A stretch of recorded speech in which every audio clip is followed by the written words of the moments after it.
So we'll give it another minute and we'll go ahead and get started. People are trickling in.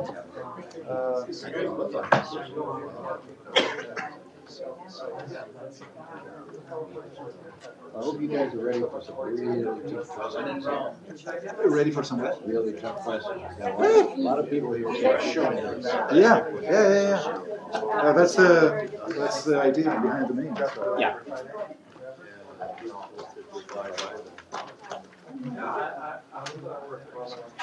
You're still in the mix because you are.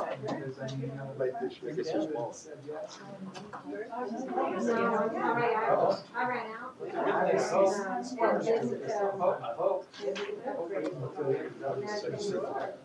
How are you? How are you, Fred? Hanging in there. Yeah.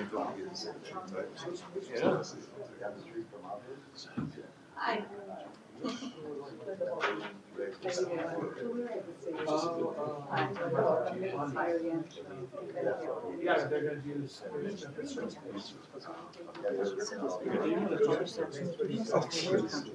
what the same thing. We'll put it here for the next guy.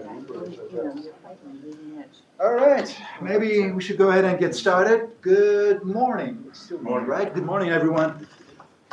I'm Lucky Tesopoulos, the head of engineering and permitting here with the agency, and I want to welcome you all to our special meeting of the Permit Streamlining Task Force Subcommittee. Maybe what we can do, we can go around with a self-introduction and see who is in the audience. If you can identify yourselves and your affiliation, that will be very helpful to us. Let me start with the gentleman to my left. Amir Dejbakhsh, I'm the Assistant Deputy Executive Officer for Engineering and Permitting at SCAQMD. Joe Wetzel, I do permits for the air quality. Hi, good morning. I'm Linda Holcomb, and I'm representing the California Auto Body Association. And I also have a company that I call JR Sandoval Enterprises and Consulting that I own, which addresses paint booths in the automotive industry. I've been in this industry for over 45 years. Thank you. Ryan Stromar, Senior Admin at AQMD. All right, Information Management, Production. David Donald, Engineering and Permitting District. David Hack, Senior Engineer with the Permit Streamlining team. I'm Bill Lamar, Executive Director of the California Small Business Alliance. Bridget McCann, Westbound. Brian Everson, Water Square Collision Center, and Monty. Tony Andrews, Furnace Dynamics. Gene Lopez, Siders Collision Center. I'm the Director of Development. I'm also a member of the California Auto Body Association, where I chair the Education and Training Committee. David Rothbard, Los Angeles County Sanitation Districts. Larry Bell, Area Manager for Sherwin-Williams Company. Ron Welch with the Sherwin-Williams Company. Cindy Shoto, CAA, Southern California Rep. Dorothy Davidson, Caliber Collision, Regulatory Compliance. Courtney Cutright, Reliant Technologies, Permitting, First Circuit. Tom Lee, AQMD, ACT. Hanea Cox, South Coast AQMD, Air Pollution Engineer, Small Business Assistance Office. Marvin Ignacio, Air Quality Engineer, Small Business Assistance Office. David DeBoer, AQMD, Planning and Rules Manager. Rick Kohler, Resource Recovery. Bilal Shamam, Eli's Collision Repair. Jason Labanos, Maximum Equipment, Global Finish. Hello, I'm Saad Karam. I'm with the AQMD and the Information Management Division. William Thompson, Senior Engineering Manager, Operations, AQMD. Mitch Hamov, Senior Engineering Manager for AQMD. Excellent. Thank you and welcome all. So as you can tell, there is a good cross-section of representatives from the different district offices. But I'm even more excited to see that we have a fantastic cross-section from the industry, actually, from the association to actual shops being represented, collision centers, to vendors, of coating vendors. And I think this is going to be a fantastic meeting, and I hope you are going to leave the meeting pleased with what you're going to see with the new tool that we have developed. Now, quite a few of you have dealt with us permitting-wise, right? Yeah. All right. So, how long would it take you to get a permit from us? Weeks, Well, months, Years. years? Well, give me a range. Give me a range. It's okay. Me, I would. We are among friends. You know, it's I would okay. probably say anywhere from 6 weeks to a year. That's if you express it. If you don't, forget it. Okay. Okay. 6 weeks to a year. Pretty much, you know, you subscribe to that assessment. Yeah, I think it evolved from 6 weeks Yeah. to most recently a year or more, Uh-huh. and now we're here today. Okay. Because, you know, from around 2000 to about 07, 09. Right. It was a shorter period of time. Right. But then most recently, it's like somebody hit the brakes, Uh-huh.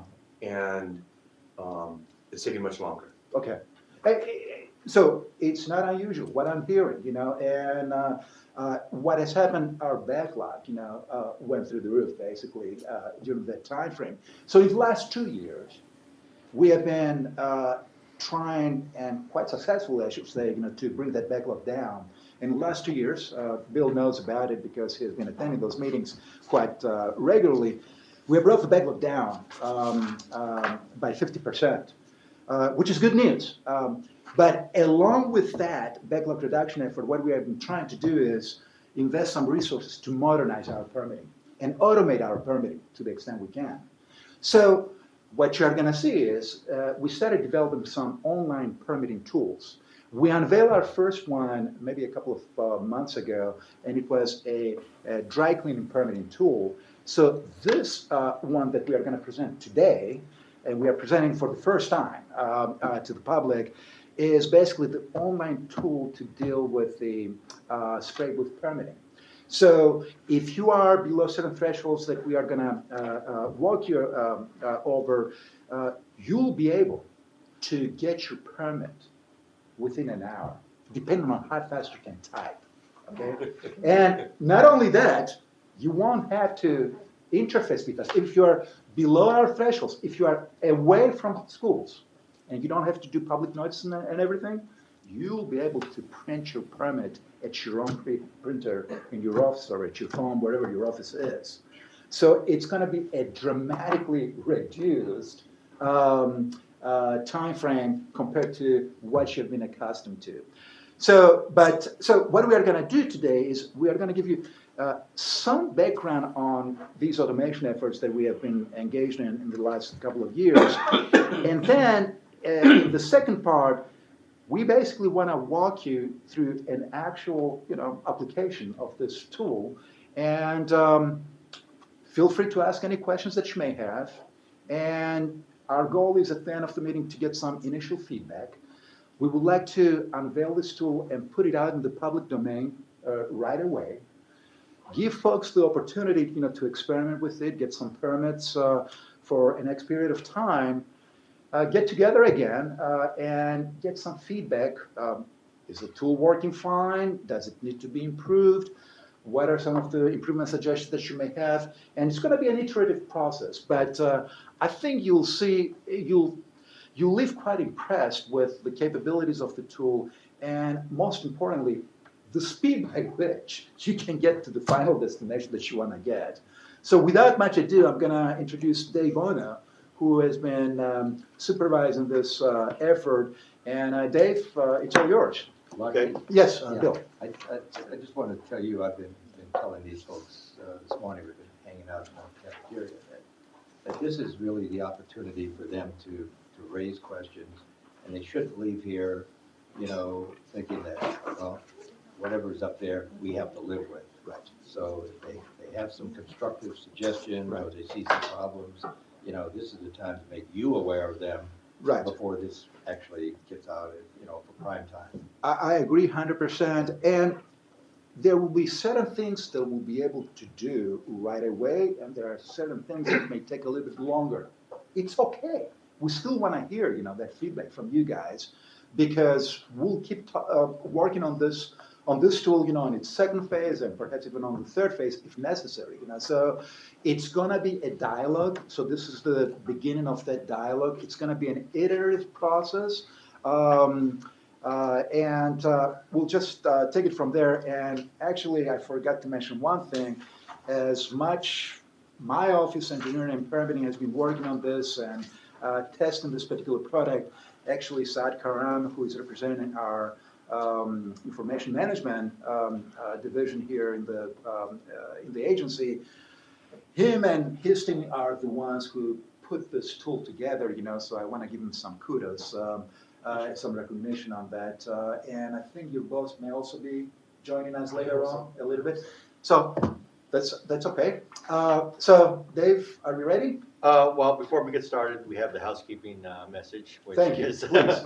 Yes. So please put your cell phones on silent or vibrate mode. Our restrooms are located around the corner over here. We have two individual ones, and if you go to the left and down the hall, there's a lot more capacity there if you need to go to use those. In event of emergency, or if you have need to shelter in place or evacuate the building, the evacuation route, we have the quick exit over here, and the congregation will be towards the front of the building, and we would take further instructions if that were the case. And if we had to shelter in place in an event like an earthquake or something, we ask that you stay in place, drop, cover your head, and then hold on to your chair. That's the instructions we have. Okay, so on to the presentation. First, I want to give some background. Those are in the Permit Streamlining Task Force have seen a lot of this before, but there are a lot of new faces here, and so I'll give background on the online effort. We broke it into phases. This is really, we're in the middle of phase one. And phase one, we're really trying to build a foundation for what we envision as paperless processing. Our permit processing right now involves filling out a bunch of paper forms and submitting those and processing those. And as a result of that, there are some inherent, I'll say, delays in the schedule due to figuring out where to assign the permits to, so handing that off. There's a pre-screening process to make sure that the forms are filled out completely and accurately. And through use of an online system that has some intelligence built into that, we think we can cut down on some of that queuing time, because it's you don't assign to an engineer, the computer is the one that's doing the evaluation. And with some intelligence into the online system, it can ensure accuracy and completeness by having certain fields be required to be filled out, rather than receiving a paper copy that may not have everything filled out completely. The other part is that we want to mirror our existing process to the extent possible. So we want to ensure that whatever comes through this online system is no different than what would come through our traditional system. So our approach is to take a look at 3 different areas, 3 different modules, if you will. We already released the dry cleaning module. This is the second one. This is the automotive spray booth module. And then we're also planning on doing gasoline dispensing facilities or gasoline stations. We chose those because relatively less complex applications, especially the dry cleaners. And as you can see from this full room, the automotive spray booth has some interest because we receive quite a number of those every year. So that was the reason why we wanted to choose this particular application. When it comes to doing the evaluation online, because the tool at the end of the process will result in an actual permit that's valid. In some cases, we had to build in some, I'll call screening thresholds to ensure that there is an additional evaluation that's required. So one of the built-in things that we incorporate in terms of being eligible to get a permit online is a maximum usage of 1 gallon a day of material, coating material, all materials, and a limited use for ethyl benzene, a known carcinogen. If there are areas that are, or applications that exceed those conditions, and there are other conditions that I'll talk about later, then the system can still accept the application online. It would just come in-house for some additional processing by a permit engineer the traditional way. But we think with the 1 gallon and looking at most of the applications that come in, that will still cover a large population of the applications that come in and would be eligible to receive a permit online. Yeah, I've got a question about the emissions. What if somebody doesn't want to do 1 gallon, needs more than 1 gallon? Then they can continue to apply. It will come in-house, and we will process that as we know. So it wouldn't be online? It would be filed online, but the permit would not be received online. Okay, and how much longer would that take if somebody wanted more than 1 gallon? Well, it would eliminate a lot of the pre-screening effort because part of the process involves the payment module. And so we have some assurances that the payment is correct, the information is complete, and so it will cut down that amount. In terms of actual processing time, since we are piloting this, we can't know for sure exactly how much longer it will be, or I mean shorter it will be, but we do know it will be. Well, I'd like to discuss problems that we had with something that was already online. That was the emission summary. Yeah, I know. The emission summaries that you file, okay. They had where you could put it online, that was okay, but you had to fill out a paper version, and all the information that went with it had to be with that. So you were actually filling it out twice. And the other problem we had is these should be set up on separate websites, because we had problems with that website being down all the time. We come in and they say the website's down because it looks like you're overloading the websites. Okay, well, that sounds like something that we can have a separate discussion on. Yeah, there are two completely separate programs, but it's good feedback to get, and we'll talk to our colleagues who are managing that side of the house. But we got to be cognizant and make sure that we don't run into the same problems that you just mentioned. Yeah, but I mean, what with this new system, what are you doing about the backup stuff that has to be with it, the drawings and the material data sheets and all that have to go with the application? He's going to walk you through that. But I would also maybe emphasize that this is a voluntary program right now.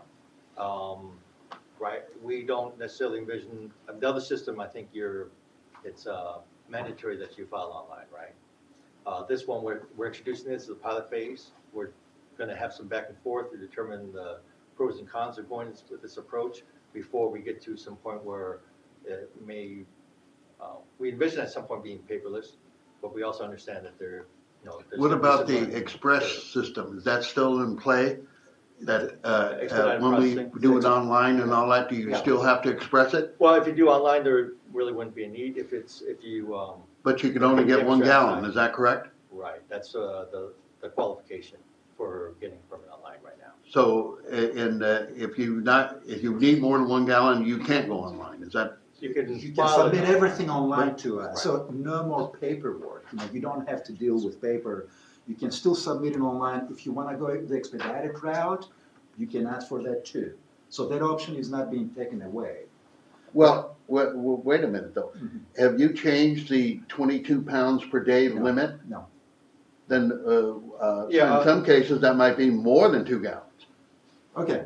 Right. Yeah. There's a little more details in the subsequent slide. You are a few steps ahead of us. Yeah. Okay. Hold your breath. Can I ask a question, just so everybody in the room here knows what those fees are for filing an AQMD permit? Okay. For small business and large business, that might be interesting for them. Yeah, I don't have those memorized. But it is part of your presentation. Yeah, when we go through, you'll see the fees that come in, and I can make it. And will those still go up annually because of using this online system? In terms of, well, Reg 3 is going to the board tomorrow, I believe. Yeah. And traditionally, the fees go up by CPI, although it's at the board's discretion to do so. Right now, we're not proposing to change those fees, but as we get more experience, there may be enough of an argument to say that online processing might be a different schedule, but I wouldn't say at this point. In this year's budget, I think CPI is 3.4%. Yes. Mm-hmm. Yeah. So. Well, hopefully you have the discretion to keep it the same. Well. Yeah. That's the board's discretion. Yeah. That's in a different room. Yeah, exactly. Yeah. So, Mr. Owner, regarding these thresholds, and I agree with the gentleman who was concerned about the less than 1 gallon or equal to or less than 1 gallon. And when you note the screening thresholds for applications, and looking at 22 pounds a day,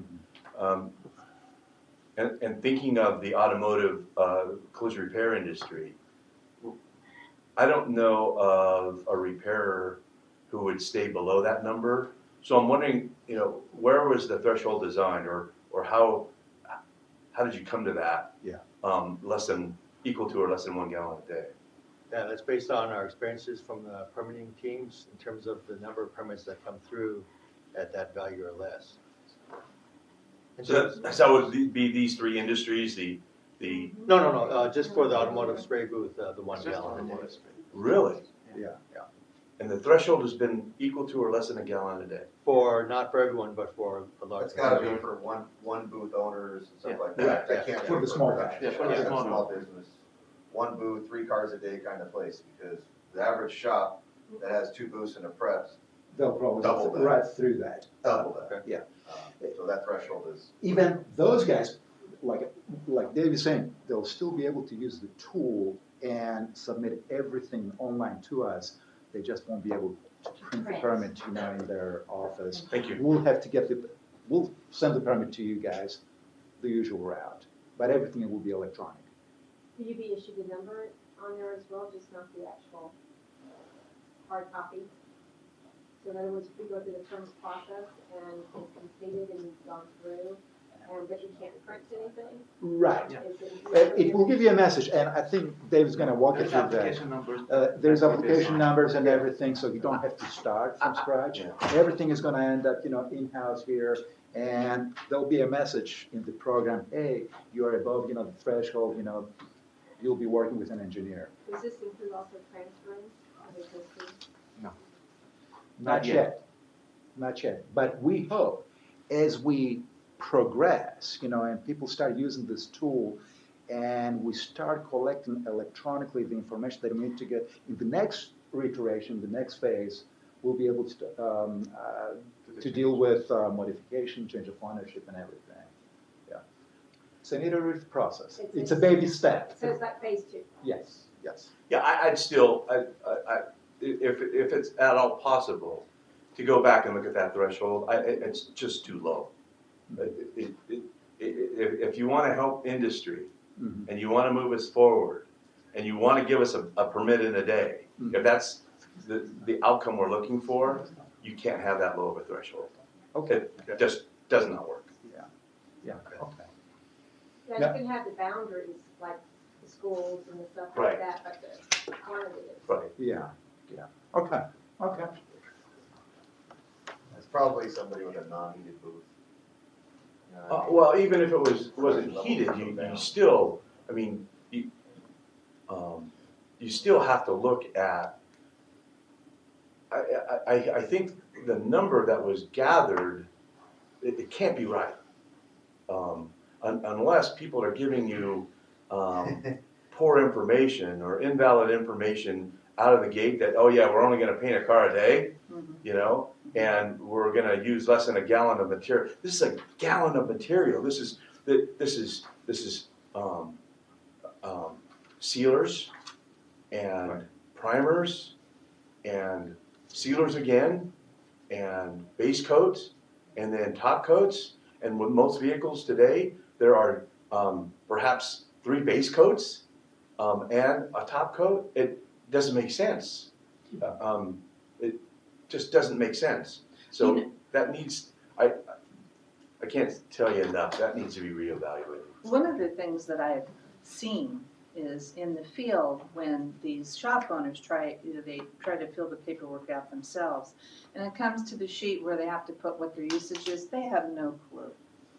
And a lot of times I ask their paint jobber, that guy has no clue. I think they have a clue. They're just going to the lowest threshold possible, right? It could be both situations, but I find, negligence is one of them. So I think that's one of the reasons for this information not being correct.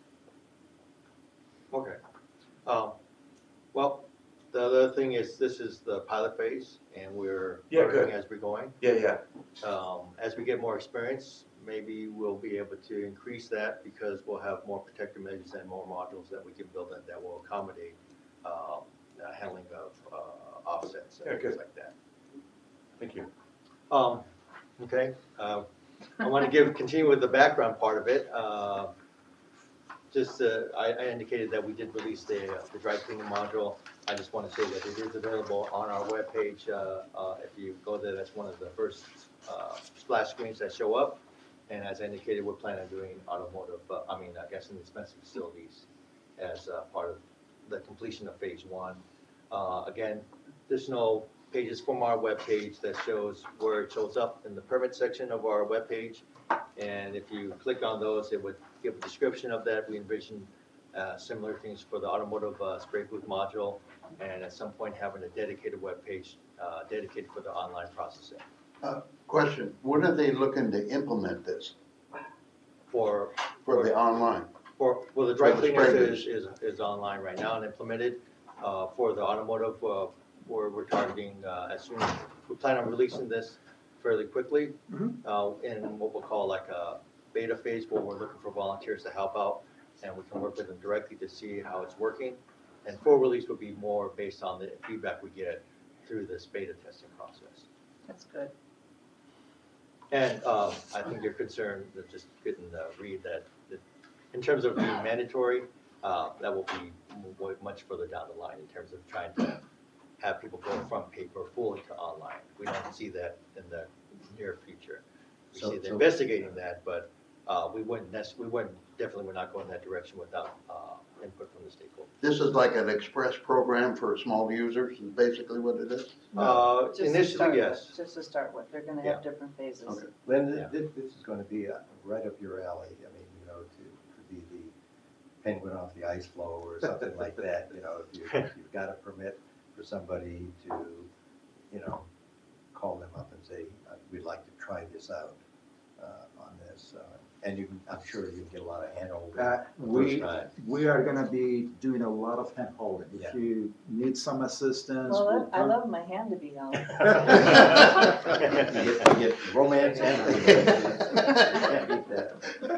How did this come about, as far as needing such a quick turnaround? Considering that city building a fire is 6 to 8 weeks. Right, so. What's the point of this? What's the point of this? We are trying to figure out how to bring our backlog down and be able to move permits a lot faster through the agency. So one way of doing it is to automate some of the permitting. What changed in the last 5 years that it went from 4 to 6 weeks, like we all used to tell our clients, to 12 weeks to a year? 212. Personnel numbers or what?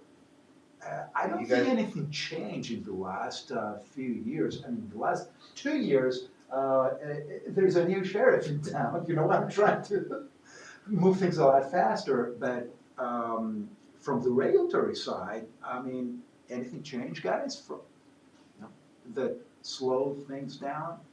Maybe if you go 10 years ago, as we developed the 1401s, 1402s, and we started looking at the toxics implications and the public notification, how close you are to the school, those things kind of slow things down.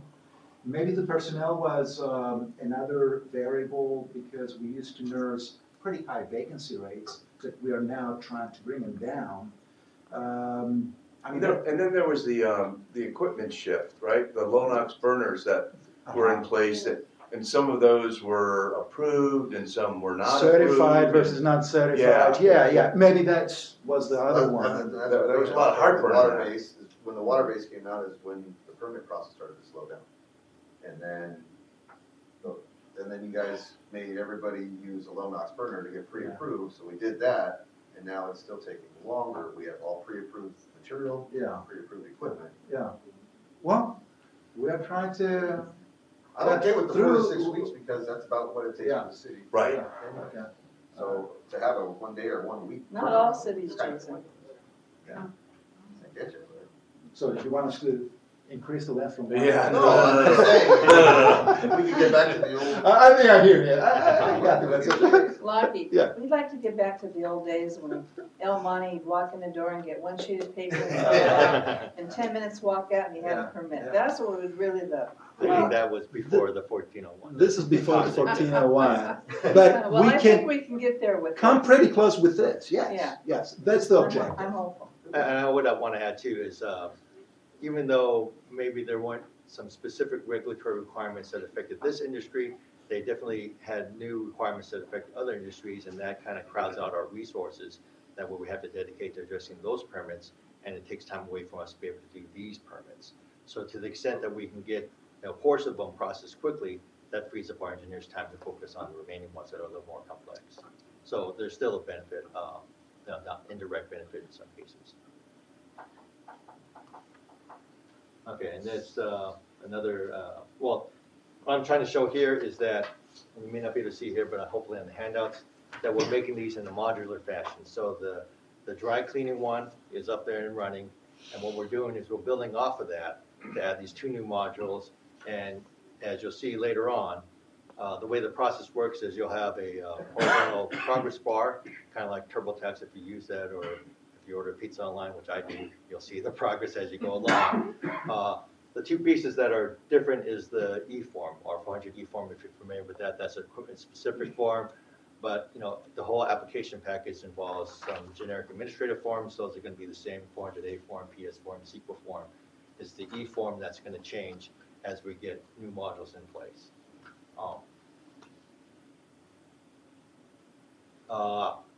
Here I want to highlight what the online tool is doing. It's evaluating compliance with all our rules and regulations. What I highlight here are the ones that are pertinent to the automotive refinishing industry, and you'll see, the ones that are probably more relevant: 1151, 1171, and 1401. But the module checks for compliance of all these, as well as checks to see if there's any open notices of violation, because we cannot issue a permit unless the facility can prove to be compliant with all our rules and regulation, and that's what this module does. That doesn't, David, that doesn't, notices to comply don't affect that. No, those don't apply. And as far as some of the specifics that it's checking for, someone already mentioned the offsets as well as certified burners. So the module is looking for that in order to verify compliance online. And as I've indicated earlier, if the module is not able to verify compliance online, you can still file online. It would just come in and be processed the traditional way. So with respect to 1147, there's certified burners. It's asking for the type of spray equipment to make sure you comply with 1151, 1171, VOC content and cleaning methods. And then the 22 pounds per month that was mentioned, that's for emission offset purposes. So those are some of the screening thresholds that will qualify you to get a permit online. If you exceed those thresholds, then doesn't mean you can't get a permit, it just means that the permit will have to come through the traditional way. And just to reiterate, what the module does is it processes all the traditional forms, as well as it handles online payment. So it can handle payment by credit card or by e-check. E-check, there's no additional fee. The credit card has a convenience fee that comes that goes to the credit card providers. We don't get any benefit from that. It also can accept attachments. So if you had a plot plan or safety data sheets or product specification sheets, you can upload those into the module and have those filed online as well. So the question here on material safety data sheets, and we have Sherman Williams here if they care to make any comments, but one of the problems we've experienced is that these engineers haven't been educated properly to read the material safety data sheets. And I've actually brought one-time books in, so they have it here. Done discs, done printouts. I'd like to see something simplified to where, you can just go online and attach it to this form instead of having to go through the anxiety of printing everything out and bringing it in. Sure. This system, since it accepts filings online, and you can attach documents in that document, you can certainly add the hyperlinks if that's where Sherman Williams stores the information, as well as any other descriptive information. I think that's what you're getting at, right? All paint companies have their MSDS sheets online. Right. So it's not a mystery. The mystery here is people not wanting to access them and wanting their hand held in order to do that. And I'm hoping to see that go away because that will help streamline things better too. Okay. I don't know if Mitch, if you want to add to that. We need the applicant to provide that information, even if it's through a link. For example, products that we formulated, sometimes somebody's still using an older formulation. So we can't, we are capable of going online and finding data sheets, but we need the applicant to affirmatively state, this is the material I'm going to use. So we're not evaluating along the way. Yeah, it's easy enough for us to, any SDS that we're using, on the material we're using. As Dave said, through this tool, put a link attachment or link a PDF. If it's not an application through this process, if you're just applying the traditional way, it can be emailed link to the engineer, what have you, but we need the applicant to take that step. Okay, so is your staff now really brought up to par on understanding MSDS sheets? I believe they are, yeah. If there's a problem, a specific problem, let me know and we'll deal with it. All right, that's good to know, thank you. Sure. Okay. In terms of how the, one more question, I'm sorry. I have, sorry, I did Okay. have a question Can't on see this you behind process. that. You were saying that, as you're going through it, so let's say we're applying online, and we're doing everything, and we find out in the middle of the process, or when do we find out we don't qualify, let me put it that way. Okay. So you're filling out all these forms, you're doing all this stuff, and then you find out, Well, we are Yeah. not qualified. We You are have to above give the it- one gap. right, Your information is not going to get lost. It's saved and will automatically be, okay, can be that's the thing, transmitted so to you have us. to go back to No. writing all the forms, so No. everything gets saved.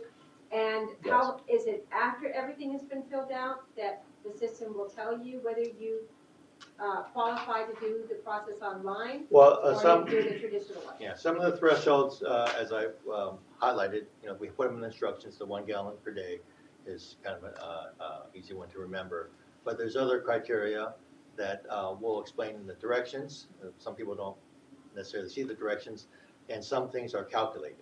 So where we know that's a hard threshold number, we'll put that in the description and the instructions and highlight it as many places as we can so that people will know upfront whether or not But they're it won't, going the to system won't qualify. tell you right off the bat as you go. Well, it has you don't to meet this. receive the information and maybe some calculations involved. So the calculations will occur, and you'll see once the forms are filled out and completed, then there's an evaluation screen that shows you the results. And if maybe for perchance you had a typo or something, you can review that and say, okay, I made a mistake. I And you actually can go have back this. and. You go back and make those edits. And then following that, if you still exceed whatever threshold we have set in place, then you'll know that, okay, you can continue to file online. It just, compliance cannot be verified online. Doesn't mean that you're not compliant. It just means that the system doesn't have all the information necessary to make that determination. In some cases, for public notice, if you're close to school and it's close enough and we're not really sure if it's like on the border or not, we may need to bring that in-house so that we can review it to ensure that it actually doesn't meet the So the system though is gonna requirements. tell you this is going on in-house, you're gonna have to. Right. And does it tell you where it's going in-house? Like who is it being assigned to, who's doing this, or what to expect? Or do we have to pick up the phone and call and ask those questions? Yeah, it will come in-house as a regular application will come in, and then through the same kind of mechanisms in terms of being So contacted. just back up and do the phone call. But will it tell you that you've been assigned to No, a certain engineer? right now it doesn't assign an engineer right off the bat. That's more at the manager's discretion. Yeah, after the application comes in-house, it'll go to permit services, just like a typical paper submittal. And at that time, permit services will assign it to a team, who then will assign it to an engineer. So the system doesn't know the current status of every engineer in the building, so it can't assign directly to an engineer, but it does assign it to permit services, which is team N, and then team N will make sure that it's assigned to the correct team. With this new permitting process, is that the end game to streamline how we find engineers? Or? I don't think there's any mystery to finding engineers, that they're all in the building. Yeah. I think maybe like selecting your own. I guess one thing. The system will never be able to assign an application directly to an engineer because it's got to come through our front-end process to make sure that, information is actually complete and it's not near a school, and so forth and so on. So once it's assigned to it, you want to know who the engineer is. Is this So what is I'm it- hearing? Yeah. Of course, the yeah. kind of So cool my thing question is that, is it better for us to do it online, even if we know we're probably not gonna meet your threshold to go ahead and complete the whole process, does it expedite the process because it's in your system to be sent back to your permitting services department? Is it better to do that? Or to go back and, because it sounds like we're filling out all the forms. Yeah. So It's are better we saving to- time by getting on here, even though we know we're Absolutely. not gonna meet the threshold? Go ahead Well, and go but there's a in. certain amount of time that you've already invested in filling out the forms. So in order not to lose that investment, we would prefer that you submit Well, I was just saying, online. based on the parameters that you've given us, we're probably not meeting the threshold. That's perfectly But okay. if we go in Yes. and set everything up, do it knowing that we're probably gonna be sent, it's not gonna go Yeah. through online, is that a faster place, is that faster Yes, for us to do yes, it this way? absolutely, So you absolutely. recommend that we And still put do it this in the gallon amount that you would like, to have, and at least we'll have that information already captured. Okay, that's what I'm, yeah, Okay. so it's basically, we And still also- should be doing this. Yeah. One of the really kind of impressive things about this system is that it is connected to our database very nearly live. So once you submit it in-house, the next iteration of, Goes faster. We're gonna well, expedite no, stuff. you'll be able to find it on Find faster than we could come in. Oh, an application number. Yes. Yes. Well, technically speaking, it's got a tracking number. It's not an application Oh, number okay. until it's deemed complete, but you'll be able to track it through our online tool, Find. Mhm. So in that way, you'll get the updates, as instantaneously as we can. I think that's one of the Question, things that's. what's the difference in the time between express and non-express? Okay, I think David has indicated this is a pilot program, so we don't have any of that data going forward at this time.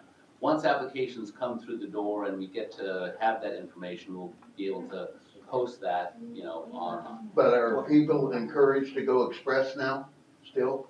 It's always It's been an option. strictly an option Okay. for you. We'll never tell you gotta go express or not. Yeah, there's It's a for time you. Yeah, right? Yeah, there is. There's That way you plenty wanna of be at the time. top or at the bottom of the list. There used to be, there isn't. How is this gonna work if you're an agent? So this is obviously streamlined to the Yeah. end user. Yeah. You can be an agent. The agent, the signatures are gonna still need to come from the client. He's gonna walk you through that. Let us walk through this Let us walk it program first. first. This is the very general overview. We are gonna go through the nuts and bolts, very shortly, right? Yeah. Yeah, we I have have one to. quick And then you'll see We're now. gonna run out of time. Yeah, we may want to hold questions until after David gets through his presentation, and then you'll have more questions, I'm sure. But I think it'd be better use of everybody's time to have David go through his presentation. Okay. All right. So the steps for using the tool is, in general, say 5 steps, but once you get into the system as a registered user, then really it's just the last 3 steps. So the first one is just to create a user account, and someone's asking the question, what if we're doing it for somebody else? You can, if you're a consultant or if you have responsibility for multiple sites, you can assign those facilities, multiple facilities, to a single user account. So, but you still have to set up the first user account, and then you would register either existing facilities to your account, or if you had new facilities, the tool allows you to create a new facility and generate a facility ID and assign that to that user account also. So once you have that administrative stuff taken care of, then you can go on to use the tool, which is processing of the forms, so the online forms, completing that information that's tied to those. There's the fee prepayment portion that occurs within the system, and then the tool will then do some calculations and evaluate for compliance. So if the tool at that point determines that compliance is verified online, then it will generate the paper equivalent forms of the online forms, and you will review them to ensure that they're complete and accurate and attest to that. That's a legal requirement. You just click I attest that information is correct. And then you continue with the submittal, and then within a few minutes, the permit gets generated and it's emailed to the account that you registered with. If compliance is not verified online, then you have an opportunity to go back and review your information. Maybe you had a typo, or maybe, you decide that the equipment really should be located in this area instead of other portion on the facility because of proximity, or you decide, well, I really want it there, so I'm going to bring it in-house. You have a chance to review that, and if the changes that you make, say I can live with a lower usage than I thought I needed, initially, but I can live with it because I want to get online, you can do that and get the permit. Or if after all that's said and done, you say, well, I really need a higher threshold, or I need the equipment there, there's no mistakes in my entry, then you would continue to submit and file it online, and it would be processed in-house by a permit engineer. So that's the basic steps. Okay, so then now we can go into the module. So I'm going to go over some of the administrative pieces a little more quickly. This is when you register an account, you need name and address, phone number, your facility location. And then when you're adding facilities, again, you can search for existing ones or you can create one and for the sake of time. Is that through credit card only, or how does that work? For this test case, I'm sorry, for credit card. For setting up the online account to make the payments. The payment, you can use any credit card you wish to use that's a valid one. In this test environment, we're using a fake one, or an e-check for payment. So it's not, the credit card is not registered to your user account, if that's right. The payment is done each time you apply for a specific application. Yeah, it doesn't. So each time you do an application, you'll do a payment screen. So the credit card isn't tied to the account itself. If the question is, do you need a credit card to register? The answer is no. You can register without a credit card. It's not necessary. Yeah. And then what payment would you use, like a check? That's so that David get to his presentation. Okay. Master, Visa, Discover, e-check, you know. You'll see the list all the ones that are available. We'll list it. Okay. But you don't need a credit card at this stage, Right. as Billy said. Okay, so right now it's showing the information that I did last time, but if you're new, you would create a new account by clicking on the new account. This CAPTCHA thing, that's for verification to ensure you're not a robot, but we disabled it for the test environment, just in case you're curious there. So if I go through here, I'm going to create a username. I'm going to increment from what I had before.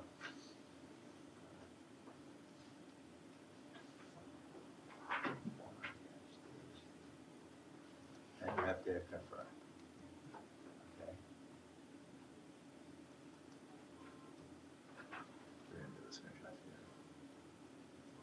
This is similar to creating an account on any of the other websites you create an account on.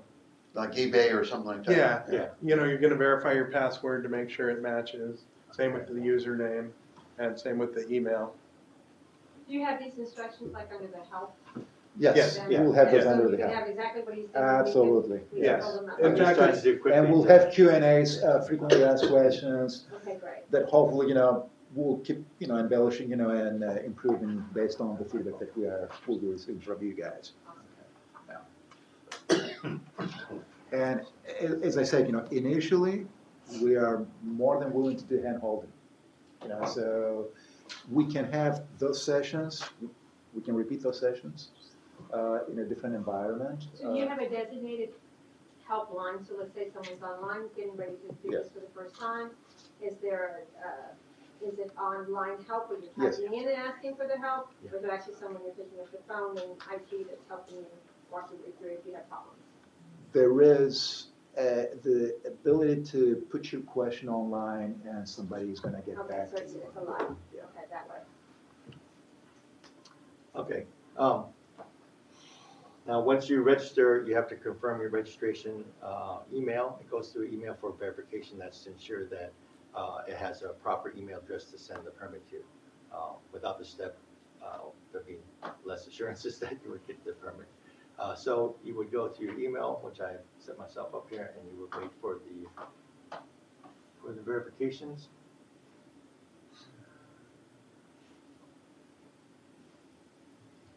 Get back into it, just log me out.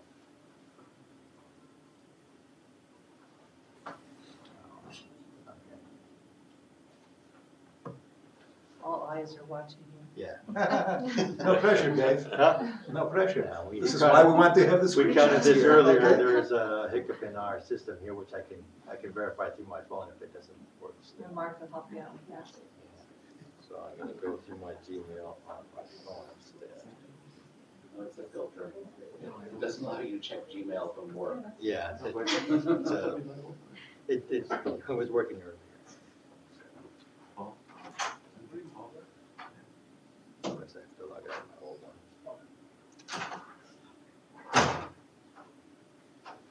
So I do have another question. Yeah, go for it, fire away. Database, are you uploading the existing database into your system yet? No. So anybody who has a booth currently is not in your system. That's right. Correct. Now, what do you mean? Do you mean registration or? Well, it's, someone has a booth. For us, we acquire businesses. That's one of our biggest ones here in California. We buy their thing booth and we transfer the ownership of it. Okay. So, if we said that later, phase 2, you'll have it, but will their data, will you be pulling up the database of all the people who have paid booths? And This is working off of the same database. Yeah. same data, so it will be in there, it's gonna be in that No, system. no, I think, so there's, They I are think there's a two different misunderstanding. things. So, although we have the information from the booths, from the previously permitted equipment on our databases, it's not set up in a manner that these programs can go and pick it up. Pick it up, right. Right, So all the information would have to be manually put in. Right. It's not something that you're taking from the current database. We don't have that capability yet. Either will have to be done manually, which is a lot of work because there are thousands of shops. Just like me on June. Or as we populate the database with this online, It'll stay in there. stays in, so the next iteration. So my thought was in terms of when you go to phase 2 and you have owners who are transferring, Right. they're actually not gonna have any of their information in there because it's an older booth, something we Right. got a while back. Right. And we have to basically put all the information in there and start fresh. Mhm. Yeah. I mean, for that scenario, maybe better off sticking to the current system. Send Well, the we paper- have, it still takes us a Okay. while. Yeah. You know, you get, for a new booth, it takes a long time. But even for the transfer of it, Mhm. ownership, it still can take us 6 weeks Yeah, at yeah. least.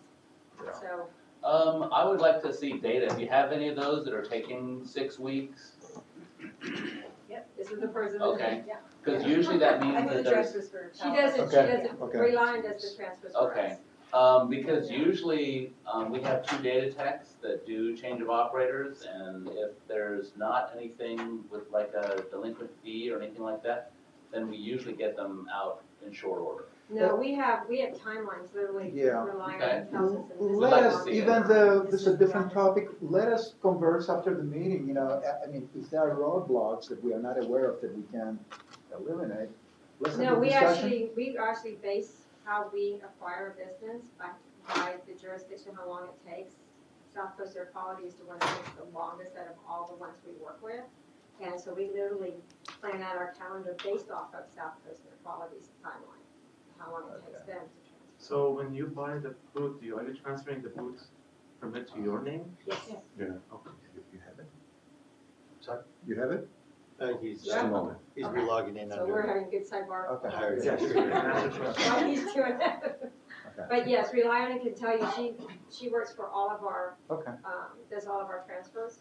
And this is the longest one, and when we're working through a project, we have to actually add those weeks in to the close process of a business, because it takes so long. I see, okay. So I can imagine what you guys do. Yeah. We have the same. Yeah. Same company. So if we have, if we currently have an application, this would not streamline the effort at all? Okay. If it's already in the system, let it go through the system. Yeah. But the benefit of putting it into your system is that they now have to capture it, so future, Yes, yes. the benefits for the future. As we start populating the system and we have then the link, electronic information, we'll be able then to Yeah, do see, the to me, my subsequent thought would steps. be, we should be doing it anyway, just because we get them into the system, and in the future, it's gonna streamline it faster. Yeah. Plus, I think it's gonna bring more accuracy I to think we your need to system. clarify that we only have one corporate database. That this is accessing and loading data in to the same corporate database. There's no separate system for online permitting versus anything else. But you can't retrieve. Well, because, and the reason for it is that previously it wasn't standardized. Mhm. So now it's going to be standardized, so we know exactly where, how the permit is being written, the exact same way, exact same style. So then we can be able to go in there and pick up what we have done in before, and be able to modify it or transfer it. See, my perception right now is that it's actually going to be faster for for a person to put the information in now, to add your database, than sending it manually and putting someone, an employee of yours, to put the information in. You're saving some time because we're actually putting the information in. That time, where it's not assigned, it's just Right. it's sitting stagnant. Yes, This, in it's my not mind, I'm waiting on thinking- somebody's desk to be inputted, we're actually inputting the information. That's what I'm thinking is, That's just mine. submit it Same anyways, way. like it's come back. You need that's more the time. problem we have with admissions. At least I have it in That's the here. same, that's the way signed. we're breaking down, we're already gonna save some processes there. Absolutely. Yeah, I'm just gonna have to skip. Yeah. And it's gonna help us tremendously because, we are looking at online. Well, that's for them to work out. So we can take all Let me the ask another programs. question. On these forms, have they been modified at all? Because there's a lot of repetitive information on them. They're definitely shorter than the paper forms. Okay, good. You'll Because see there's that. so much repetition. Yeah, Okay. it's capturing the information we need, but you'll see that it, I think Is it's. it gonna work better than when we have it online? What's that? I said, is it gonna work better when we have it online? Our system won't allow us to go to our personal Gmail account. Right. So there's a Well, yeah, that's filter. Mark Zuckerberg's problem, right?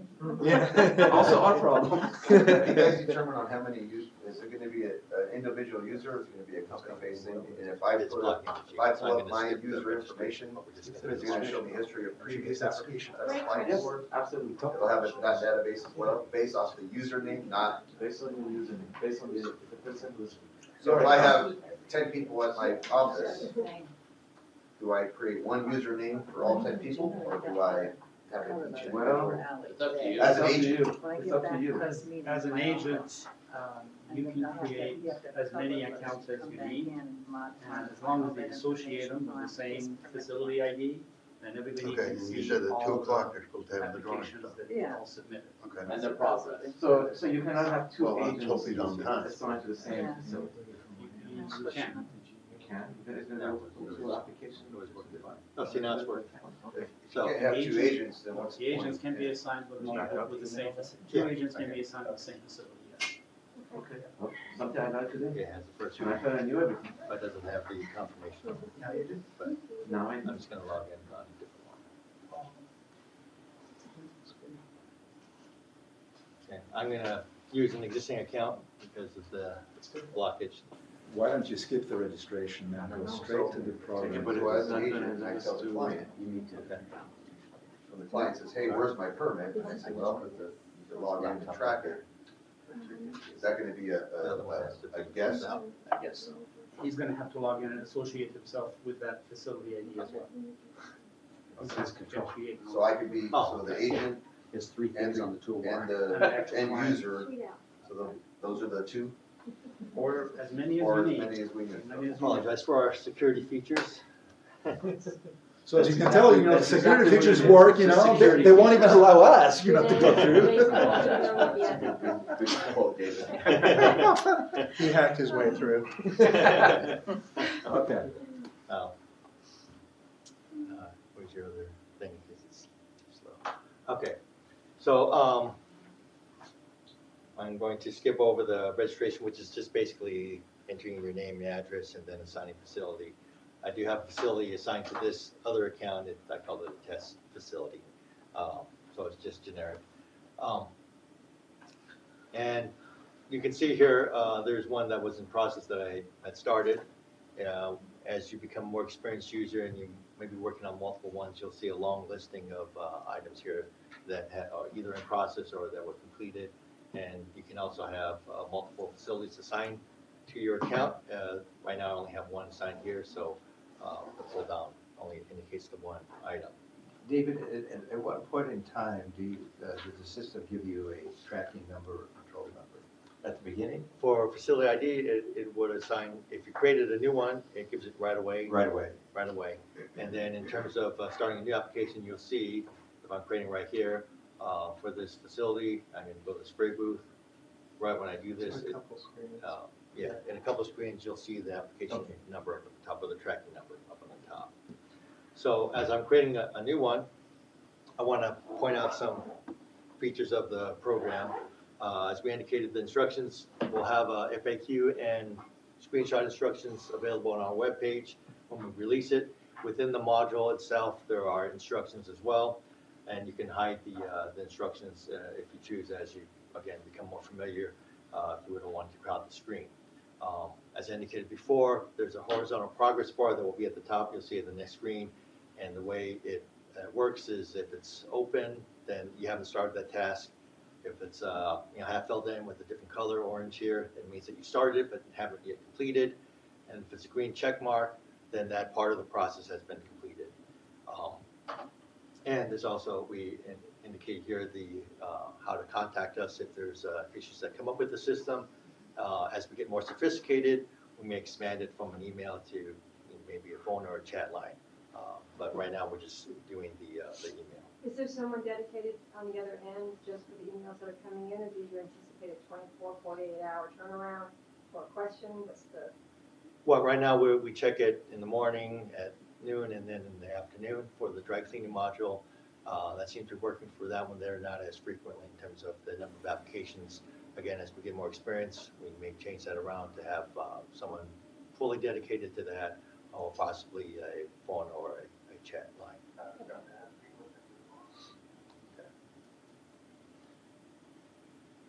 So you see up here, this is the progress bar, and we're started in the 480. Now, the first thing that it asks you to do is to identify your equipment location within the property.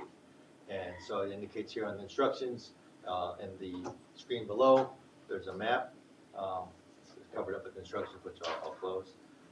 And if you are not familiar with the landscape, this is our headquarters right here.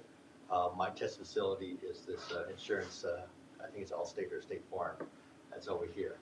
And so the pin is based on the address, which is really on the street.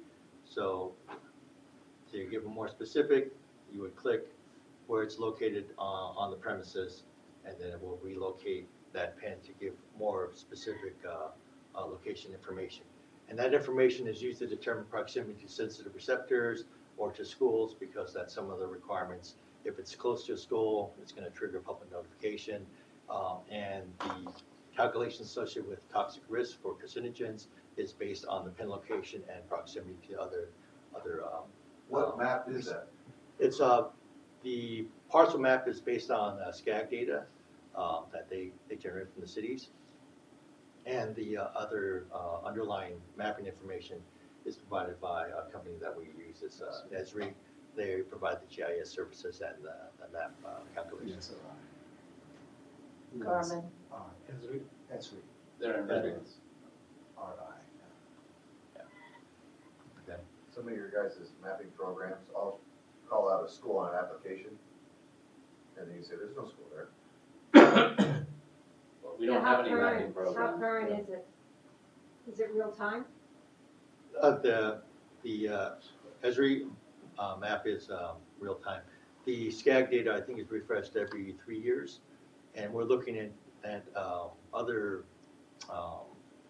map providers to see if there's something that is more frequent, or if we need to have something more frequently updated. You have the ability to insert, if it's not giving you a school, you have the ability to insert a school. Yeah, because one of the things that we found is that there's so many charter schools that pop up. Because I started out in a project, and a year later, there was 3 charter schools instead of 1 near that facility, so. Yeah, and they're not traditional schools. Some of them are in industrial buildings. Right. You can't tell by looking at them. Yeah. Okay, as you'll see, this is the information that you didn't see me input because we did it separately, but this, the generic information shows up on the form here, and the ID, and scroll up here, as well as the content information. So I'll go next here. At this point, when you click on the next button, it saves and moves to the next screen.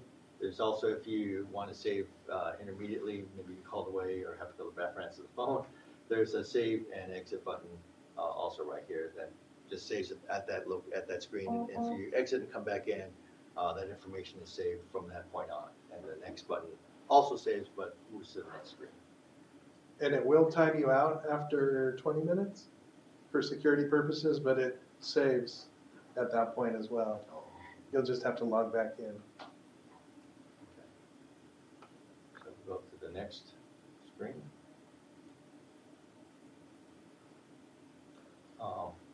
Here, when I set up the facility, I assigned the NAICS code, so you don't get the benefit of seeing us do that. But here you put other generic, other administrative information, number of employees, and I think in this case, I'm making myself a small business.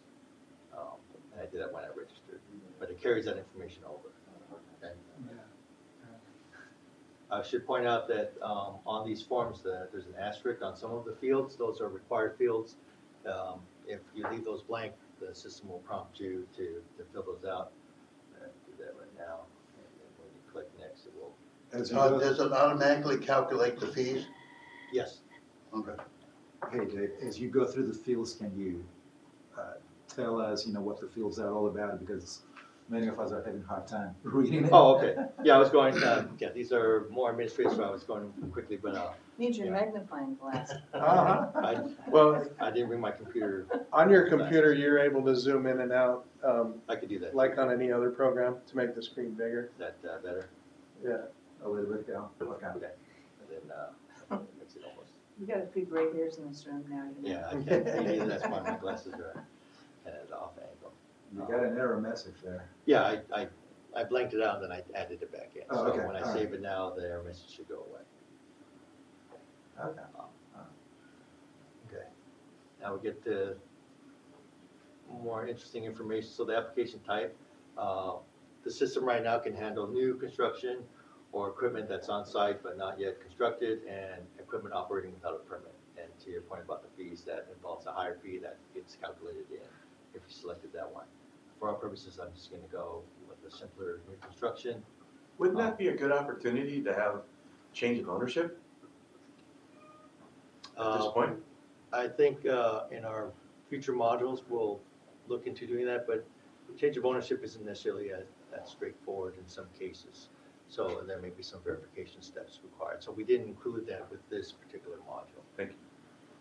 Is this automatically expressed, or do you have to pay express fee? Okay, if you are able to get a permit online, there's really no need for the expedited processing. But if you find that it cannot be verified online, then you can click the box to voluntarily choose to use the expedited What processing. constitutes the verification? You'll see as it goes through the rules, and I have it'll give a list of all the conditions and whether or not it met those conditions. Okay. Okay, so construction start date, so I'm just going to put some date here, and the system will know that you can't end construction before you start, so it blocks out those dates. So we'll just add some additional dates here, and this is the starting date, so I'm just putting kind of a quick turnaround there. And then the question, have you been issued a violation for the equipment?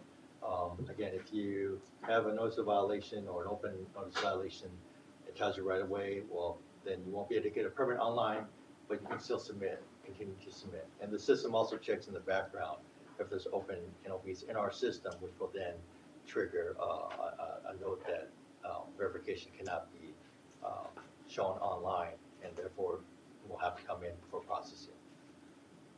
It disqualifies you from online? From receiving a permit online. Okay. Not from processing online. So I'm going to turn it back off so we can actually get a permit.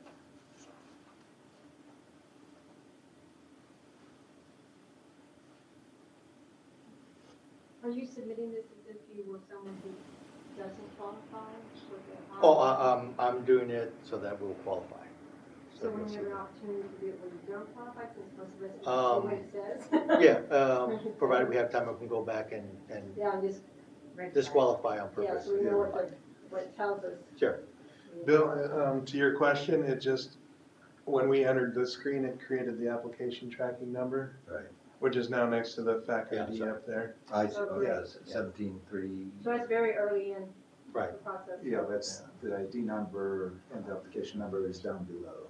So then the applicant has something that they can, it's not down some cyber black hole. They can. You got it. they can That's say- under reference to. Yeah, right. Yeah. And I'm assuming if you do make any emails or correspondence, that reference number should be on it. Right. Okay. Now you see also on the left-hand side there are subforms associated with the form 408, and that's primarily because the form is much longer than can fit on one screen. And the same thing applies here, different colors. Once you complete it, it turns green with a check mark. If you're in the middle of it, it has the half filled in, and if you haven't started, it will be empty. And so I'm going to complete this part of it. So if you want to review the permit prior to issuance, and if you want to claim confidential data. And again, I'm answering these in such a way that it's simple and can be verified online. So different people have different situations. I have a question on the confidentiality data question. If the client were to put yes, does that create a red flag of any sorts, or? No, what it means is that if there's a public records request that comes subsequent to this application, then through our Public Records Disclosure Act policy, then we would allow the applicant to have an opportunity to redact information that they feel is confidential, and then our attorneys will then have a chance to review that to ensure that it in fact is exempt from disclosure, and if it is, then that would not be released, it would continue to be redacted. If it turns out that it doesn't meet those qualifications, then there would be correspondence back indicating that you claim confidentiality for this but doesn't qualify. Then you have a final opportunity if you want to appeal that decision. I think it goes to either our hearing board or through our. So But it's not a red flag But it's from not a red permit flag. processing It's just maintained purposes. on. It's not a red flag for us. All right. Just curious. Yeah. And then, so you have, again, this information I filled out when I registered. They need the opportunity to see that. I'm just double checking to make sure I'm using the right email. Okay. I created a bunch of test emails. This is the correct one. You notice that little green pop-up that indicates a good condition that's making progress. In some cases where you saw where I didn't fill out a field, you'll get maybe a red colored one that indicates what was missing in the form. Sometimes it's a missing piece of data, or sometimes there could be some other error conditions that pop up, but primarily because there's missing data from a required field.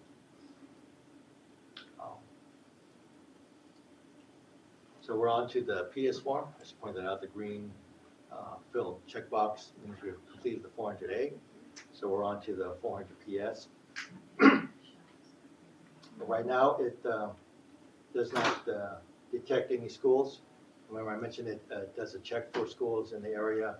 I picked this location primarily because I know there aren't any schools there, but if there was some that were detected by the system, it would showcase it here. And if, in fact, if you wanted to add a school because you know there was a new one here, and you want to be sure that you're complying with those conditions, you can click yes here. And as you can see, it says no schools found, but if you want to add one, you could type in the information and then click on add a school. And if there's more than one school, you would indicate as many as there are, and it would populate here. So what would happen if there was a school, but it wasn't put in there? Like, we talk about these charter schools showing up overnight, and so the applicants say no, and your GPS or your system says it's none, but then you find out later there is. What happens if they got a permit? What happens? Have to go back and do the public noticing. Yeah. But the public noticing, but I guess what I'm saying is that because your system says you can have a permit by the end of it, if you qualify and everything, and then you have your permit and you find out that they just put in a school 2 doors down. I've had that situation happen, and you have to do public noticing. Even And after the fact. Yeah, and that school's only going to be there 6 months. It was temporary, but the AQMD made me do a public A noticing. public notice, so it's, even though you're given the permit, you're still gonna have to do the public notice. I don't know, there's no school at the time of the. But if they've got already the permit. Yeah. That's what I'm asking, so if you're given the permit online, if you're going to If the they got the system, permit, they're off the and you hook. get I the mean, the permit system online, may have its limitations, but you've done everything that you were supposed to do. That's a requirement of state law, though. That would definitely need some sort of legal input. Okay.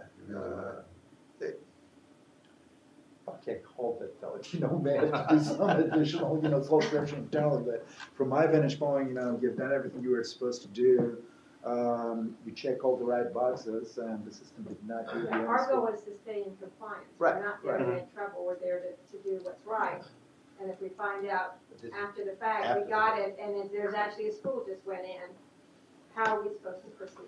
State law doesn't We've already got prohibit it. you from having a business near a school. All it says is that you have to do public notice. So they're not mutually exclusive. It doesn't mean that once you have a permit and the permit was issued erroneously, that then you don't have to do public notice. So I think that's a legal read that we're probably not ready Well, to. usually for us, we already know if there's something, because we go through the zoning, if there's a school going on, it's already with the I think the jurisdiction telling you, observation, but sometimes, like you said, they come in Overnight. overnight. yeah, that's the And- observation, that this school location is a dynamic structure, and so there's always, schools closing down and schools opening up, so that's why we rely on a database specifically dedicated to school siting. But you've got In the any past, number I've of had to do it after the facilities fact. After the fact. that have Yeah, been there for she's talking years about the that after the have fact permitted, scenario. and the land's I mean, built committee up around it. We'll need to discuss this internally Well, because. if there's no school at the time that the permit is That's what issued. I'm asking. So Okay, you're sitting then here no, and you're because- doing this, there's no school, No, because and there's you're no putting out, and requirement, then you've got the permit, and then you're going in and you're finding out a school just went in. okay, Oh, yeah, That's different. let's clarify though, because your question, as I understood it initially, was, what happens if the system misses a school and the permit is issued online? And the person that's doing the application Didn't know. didn't know But either, then and then we it's- find out right afterwards, a school just went in. Okay, what do you mean it just went in? I mean, a school doesn't go in 5 days. Well, But- if you're not aware of it, that it's because Okay. the charter schools. So Well, the charter two schools, scenarios they go is, in real fast. They do. Charter schools. go in They're not It's like real the simple. But elementary they don't public. go in 30 days. okay, If you one person at a apply- time, guys, I don't just a know. second. Jason, go ahead. If you apply on your application date, if that school is not up and running prior to that date, you're fine. Okay, legally, you're fine by the state. If you apply after that school is up and running and air quality happens to miss it, you need to go back and do a school. But if your application date is prior to the start of date of The that start school, of the school. the day of it opens, then you're good. You don't have to backtrack. Thank you. Okay. For our simple one, we're going to be And we're all not close very to a school. complicated ones for you. We're giving you all the scenarios of what ifs. That's okay. There's a lot of them. That's the idea, and you guys are by far the best situated, to bring us the We've had enough- scenarios, Yeah, we've had right? enough like what ifs. Yeah, I mean, part of the effort is to establish screening thresholds that are protective, but not so protective that nobody qualifies. So this back and forth helps us adjust to something that gets to a happy medium.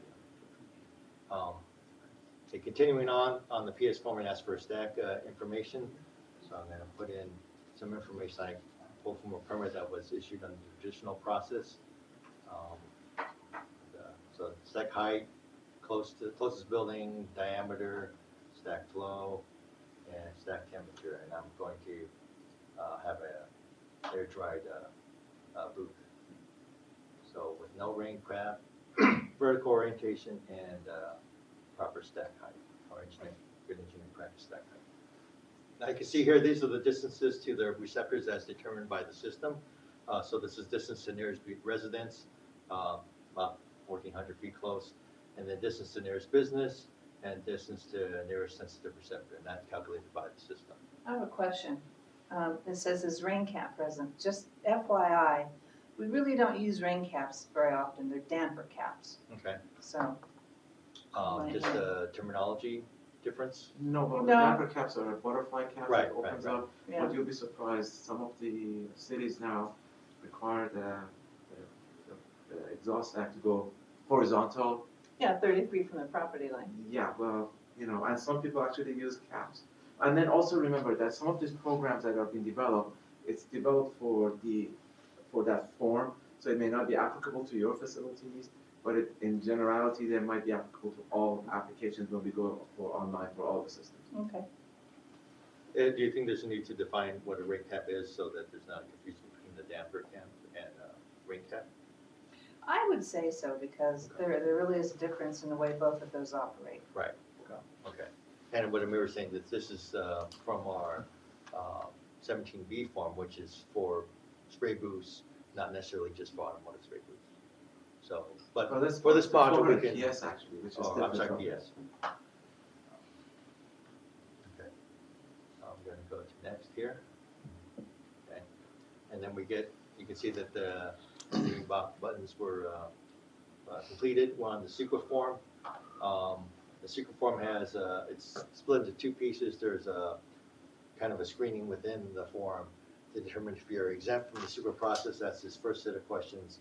And if you are, then you can skip the second set of questions.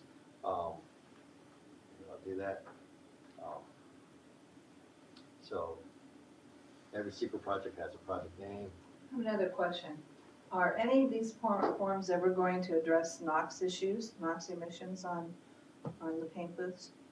For Especially if they have low NOx burners? Well, for SQL purpose, or just in general? In general? Yeah.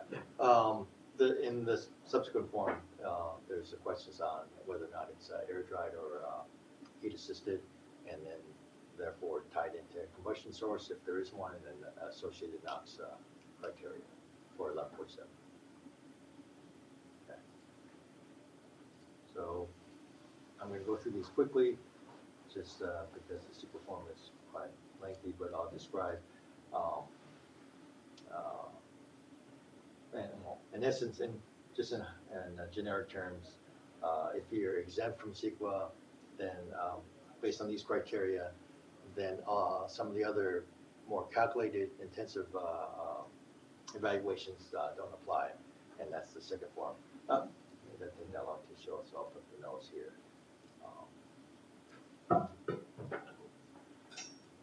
And these are typically for larger projects. In many cases, the auto body shops don't trigger a CEQA requirement, except for this one particular one, which I'll highlight, which is associated with greenhouse gas emissions. And one of the thresholds that we put in place there to ensure that you don't have to do additional calculations is right now we're limited to the 500,000 BTU per hour burners. So if you're at that value or lower, then we're going to screen you out of having to do additional work on your CEQA. So some of these other ones have to do with like increases in hazard materials, but the thresholds are pretty high. And for the body shops at 1 gallon a day or less, they're not going to trigger these thresholds. So I'm just going to go through these and mark no on these. What was your scenario? I didn't hear it. The 1 gallon per day shop that we're qualifying for, they're not going to generate enough hazardous waste to trigger these or impact water resources or things like that, which is a lot of the triggers for CEQA. No, the majority of the shops have clarifiers in them anyway.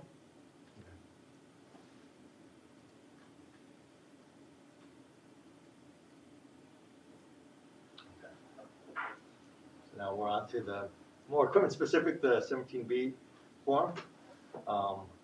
And I indicated before you can show or hide instructions. They can be quite lengthy on some of them because there's a lot of detail that goes into it. So this is one that identifies more specific in terms of the equipment type. So you have a choice of the downdraft, semi-draft, downdraft, cross-draft. This is for description, and as you notice, they're all asterisks, so these are required fields. The spray booth manufacturer and model, we pre-populated with some known manufacturers and models based on our permit inventory. But you can type in your own model and make if you like, and we'll review those, and then if there's enough frequency to them, then we can add those to the list for your convenience. So for our purpose, I'm just going to put test manufacturer just to demonstrate the ability. And then these are dimension characteristics of the booth. I'm going to go with the one that was previously issued, so I know it's representative.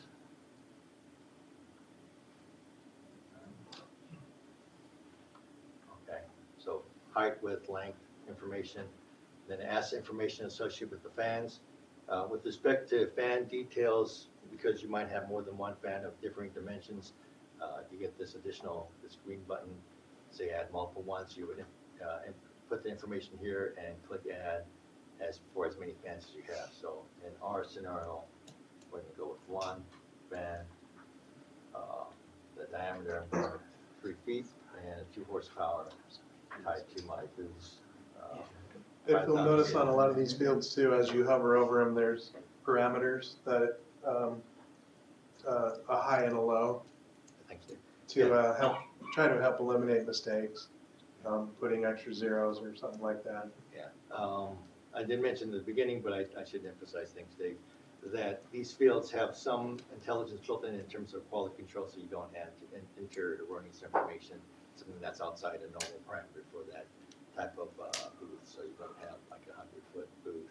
I think that's our limit here. 100 is the max that we put in here, but have something that is outrageously large or small.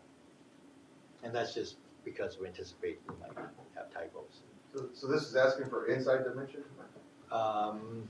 What's the characteristics? I think it's Inside. outside. Is it inside or outside? Inside. Well, one of the things that's a very important question, and I'm going to tell you why. Okay. I had a client where an AQMD officer walked in. They had purchased a business and just kept paying the permit fee. He measured the outside of the booth, and it was longer than what was stated on the permit because it was looking, the ID, the OD. They fined that facility $5,000. So I would think that would be a very important question to add OD and ID. Okay. If you could just specify on the application, ID or OD. Yeah, or Yeah, in the instructions. Yeah, we can add it here too. We can, In the okay. pop-up, it'll say as measured from inside dimensions. Actually, it says this is outside dimensions. Maybe that's incorrect. Okay. Is that, we'll follow up that, see what's the appropriate one. And then Do you guys think we'll go with inside or outside? Inside. Inside. Yeah, because the configuration, so you're gonna get a generalized footprint if you go inside. You go outside, the manufacturer, he might have a inch and a quarter wall or a 3-inch wall, right? And so, but inside, I mean, it's typically, 27 by 14 by 9, right? The industry goes by inside dimensions. Yeah. With seismic bracing and things like that are getting required, it creates that outside dimension to be all kinds of crazy. Right. So inside dimension is what should be on. Okay. So I click on that to add it, and then you'll see, then it creates a summary of the fan. If you had to add more, you type in and add, click the buttons for as many fans you have. If there is a typo of some kind, you can delete that or edit the one you have. Then you have to add the filter detail. It's the opportunities for standard, GFS wave, and paint pockets. I'll go with the standard and the other information, how many you have, and the dimensions, width and length and thickness. So for my test case, I'm going with 18, 20 by 20, and I have a manometer installed. Here it fills in the recommended pressure for the filter type based on whichever filter you selected. So that will automatically pop up? Yeah, so if I select the GFS wave, then it gives a different rating. Okay.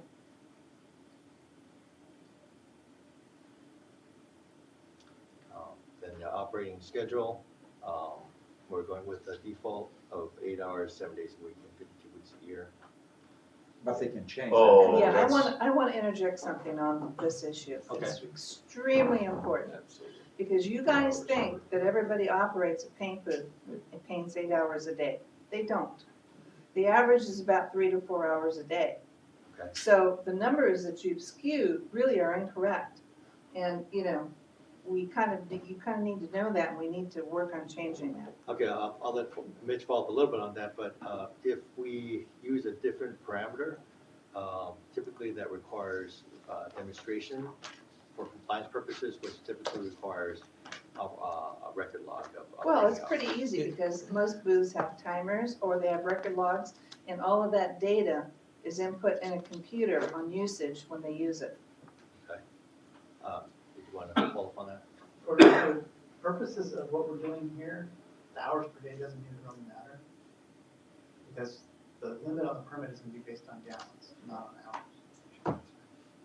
All right, well, We use the hours are calculating hourly emissions, which don't really affect the end user. So it's fair to say, okay, a bake cycle's half an hour, so we do 5 cars a day. Like Mitch said, the important parameter is the permit limit, The which majority use isn't limit. affected by, Yeah, but understand, people sitting on this side have gotten in many arguments over this exact data that created low NOx burners, based off of improper data, off of an operation of an 8-hour day on a spray booth. In reality, it's What they're 3 hours. What they are referring to is during 1147, Yep. the development of the rule and establish the cost effectiveness, you had to assume certain schedule, you know, and it does make a difference whether you assume, you know, a 3-hour operation versus a 7-hour operation and the corresponding emissions. Some of that data on the burners came from actual powder coating ovens rather than spray booths, where that burner is on all day long, creating a totally different emissions, compared to a spray booth that's on for 140 for 20 minutes, compared to 350 for an hour. So that changed the scale for all of us, which is probably why we're all here today. So that's a very touchy subject on guys like myself and Linda. I hear that, but as Dave indicated, in this particular case, it doesn't really matter. What you should be concerned about Put is whatever's accurate. Huh? Put whatever's accurate. I would think so, because you're gonna use this to harvest information to Right. correct That's what your I'm saying. databases. Put whatever's accurate. But The point we're saying is that the number you put isn't gonna change your permit. We're not saying don't be accurate. We're just saying. This is that for in this information case, purposes your- for us at this Your point. permit, Yeah. unchanged. Well, If You you know- start populating, so this is gonna pop up as a default value, is that what it's, okay. Right. But they have the ability They to can go change in it. and alter that. Yeah, if you want to So, say you 4 know, hours. My point really is this is going to be a valuable tool for all of us and for you included. Okay. Because your existing database, you have listed, you know, we have 4,000 paint booths operating in our industry. We really don't. You know, so this is a good tool to create some new information, correct information. Okay. I would just add, just to clarify, instead of putting, you know, when you say maximum operating schedule of the equipment, not processing or actual operating, maybe I could clarify it so that people don't think, well, this isn't just, we're not necessarily operating it or using it, we're just, that's the schedule where it may work during that time. Maybe that's a quick fix, I don't know. And Suggestion. the reality of it is 99% of the body shop owner, if he goes in there and applies for this, and he does it on his own, because he can do it online now, he's gonna put, you know, 10 hours every day, well, why not? Yeah. That's how long my lights are on for. And that's the data that 10 years from now, Yeah. when you guys say, hey, look at all this usage you guys are doing. So, yeah. Maybe we can change. That's my only concern. Got it. Spray booth instead of the equipment. Maybe that would be a little bit more. So maybe just Clear. clarifying what you're asking for underneath it, when you put maximum operating schedule, you can make a little bit, another piece of language underneath it that says what you're really looking for. Yeah, we can put it in the Short time, instructions, we can describe This it option in a little more detail. I mean, Yeah, but we still have to I know what you said. make something non-database. Yeah. Just be real. Just be real. Yeah, when we said equipment, that was clear enough, but we can change it to say spray booth. What you're looking for is throughput, not hours of operation. I mean, as far as the business goes. Well, Actual the conditions that exactly, so what we're doing, we use that gallon usage as a throughput value Right. to calculate the emissions. But we still need to know how many hours that piece of, that spray booth is going to operate. Right. Just for informational purposes at this point. So 1 gallon throughput, I'm doing it for, but the spray booth is going to be used 3 hours out of that whole process. But doesn't it actually boil down to PTE versus actual? But your PTE I mean- is still the 1 gallon. Yeah, but I mean, How about for his combustion emissions? the business is open 12, 14 hours a day, Correct. but the spray booth is only operating maybe 3 or something. Right, and that's why we put down equipment, not the operation. Right. The equipment. Oh, go back, Just so go, changing the language. go back a page, please, because Operating schedule Of the equipment. of the equipment. Of the equipment, right? Yeah, So that's if the we're doing paint spray booth. booth, can you say spray booth? Yeah, that's what we're gonna change it to, Specifically, maybe to say okay, spray of booth. the- Of the spray booth. Yeah, make it clear. Okay. Clear. But that's what See, Jason is good saying. input. Yeah. Yeah. Oh, absolutely. We get We're up from 76 Right, or 77. and believe me, when we were designing it, we definitely thought about it. What's the concern? Is it the booth running or is it on the base side? Right, like What what do you exactly ask you us want? to Well, if you have the AMU operating, that's also part of the operation. No, it's not. Because you could choose to spray without any heat. Yep. Correct. So So I'm not is the using my. spray running? Are we talking about, you guys looking for the bake cycle usage or talking about lights on and Well, off? I mean, both. But why do you care about the nitrous oxide? I mean, what exactly do you care about this question? Look, we have to calculate the emissions pounds per hour. But what emissions? What That's- emissions are you that's- talking Volatile organic That's a false compounds. data though. about? Okay, that's only, so we're not always using it all the time when it's The obvious. guy's in there masking the car with Yeah, lights it's not on, necessarily- the booth's running because it's hot, he wants ventilation. Correct, and we're That's not, not- so, but we need something to calculate. We can't just go, okay, well, you know, I can do a 24-hour calculation, which we completely incorrect, right? So where we're asking you is that if you're using this, how many hours per day you're gonna use? So then change the verbiage to. How many hours a day, change the verbiage to how many hours a day are you gonna use this equipment? It has to be Well, no, close to okay. the size and close to. Oh, The lights are on. No, because, no, you're still emitting VOCs if you're primering inside that booth. No, You're not still if you're masking emitting, though. what's that? Not if you're masking the car. Yeah, no, I agree, but we shouldn't be masking inside a booth anyway, but however, I think we need to measure VOCs. And so whenever that trigger is pulled inside that booth, so yeah, the question should be, maximum, Now you're looking for two different kinds of emissions. VOC emissions on the spray side and on the heat side or the dry side. Then you need to maybe specify the emission. NOx. Right, Which so is, for, which emission are you looking for? yeah, so, you know, if we wanna make changes, we can make simple changes to the definitions or the titles, that's easily done. If we have to go back in there and add more reprogramming, it's gonna take a lot longer. So And this is these just a are- matter of going in and retyping something versus. Right, and then the questions that we're asking is exactly the same question that's on the form right now. We haven't changed, you know, this is the same form, we didn't change the form yet. And they may be getting it wrong on the They form might. too. yeah, because the form didn't evolve with 1147. No. Right, the equipment It's Equipment old. changed, but the form didn't. Yeah. Well, and whatever change we did to this form will probably, to this electronic version probably will have to reflect in Sure the will. actual form as well, you know, and because the two, you know, go together. We don't want to have two separate, you know. It sounds like you're hearing our concern. Yeah.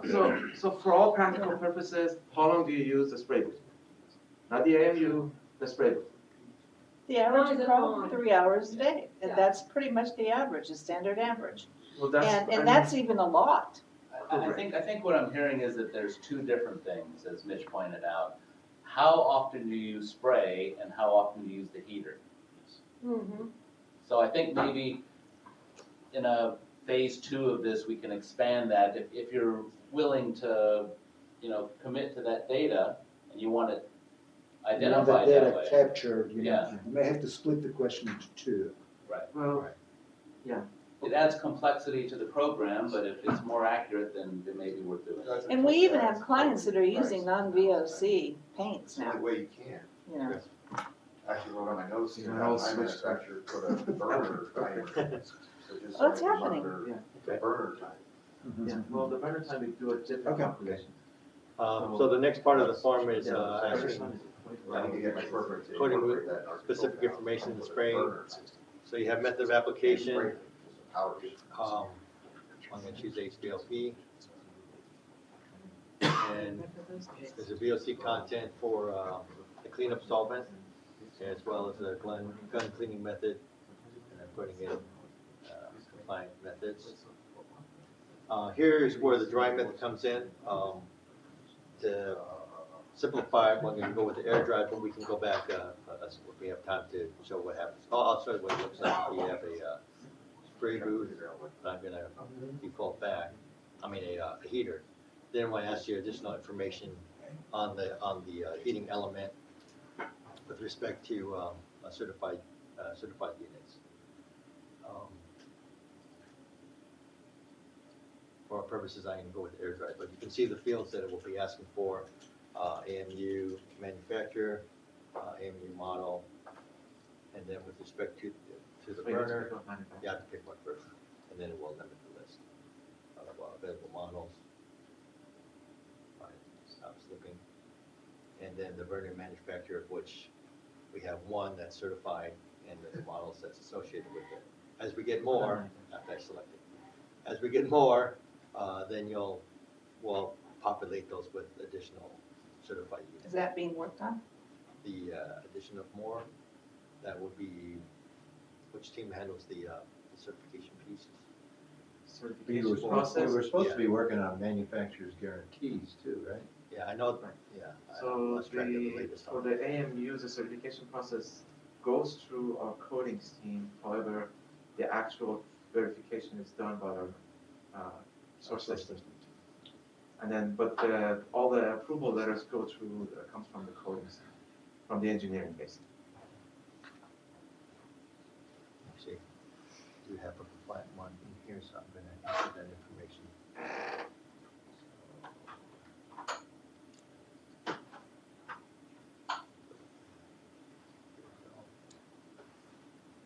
What are your gas options that you have on there? Just natural and propane? I think it's natural gas. Hold on. I'll get this right so I don't. So qualify you don't myself. have 1 million BTUs certified now. It's merely 500,000 BTU. That's the one that's correctly working. Right, well, that's the one that we are screening in. Yeah, because, you know, in one of my permits, in the interim, it switched to 500,000 BTU, but the permit still states 1 million BTU. They should have caught that and put that in there, and they didn't. Okay. So now I'm gonna have to go back and change that, and I don't wanna have to pay fees to do that. Okay, that So- sounds like a offline discussion maybe with Yeah. Mitch. I'll answer your question. Okay. That's correct. Okay. And then the usage, which we were referring to, maximum 1 gallon, so we know it will be in scope, and then I'm gonna say half for average. This is where they ask information associated with if you have carcinogenic content. For our purposes, I'm gonna have coatings without carcinogens, but there is a limited use that can be applied if you have ethyl benzene. Yeah, I mean, I'll go with a small one just to demonstrate the capability. And again, with this green button, sometimes it's blue. If you have multiple carcinogens, then you would click on this multiple times, adding each one. And our purposes, I'll just add the one carcinogen at the benzene at 1%, and it requires a density associated with that for the material that contains it. And I look like I forgot to input something here. So, gotta get the right numbers. 8,000. So here, yeah, natural gas or electric.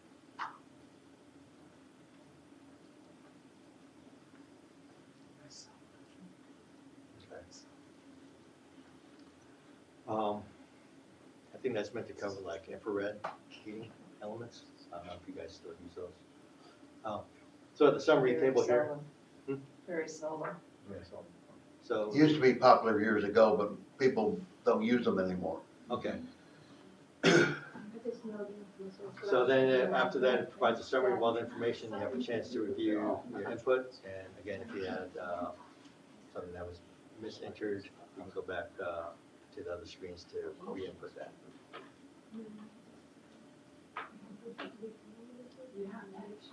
So then your forms are complete, except if you wanted to add a plot plan or include some SDSs, then you could do it here. It allows for these file types, and the most common being a PDF or maybe a document file or a picture file. Then you would click on this button if you wanted to add one. For our purposes, I'm not going to add one. If there was a SQL trigger, then it requires additional documents to be provided, and they would show here as a required file that need to be added.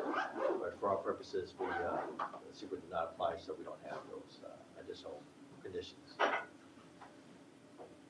And then we get to the payment module, And you can see where it calculates the fee, and then since I made myself a small business, I get a small business discount, which is also calculated here.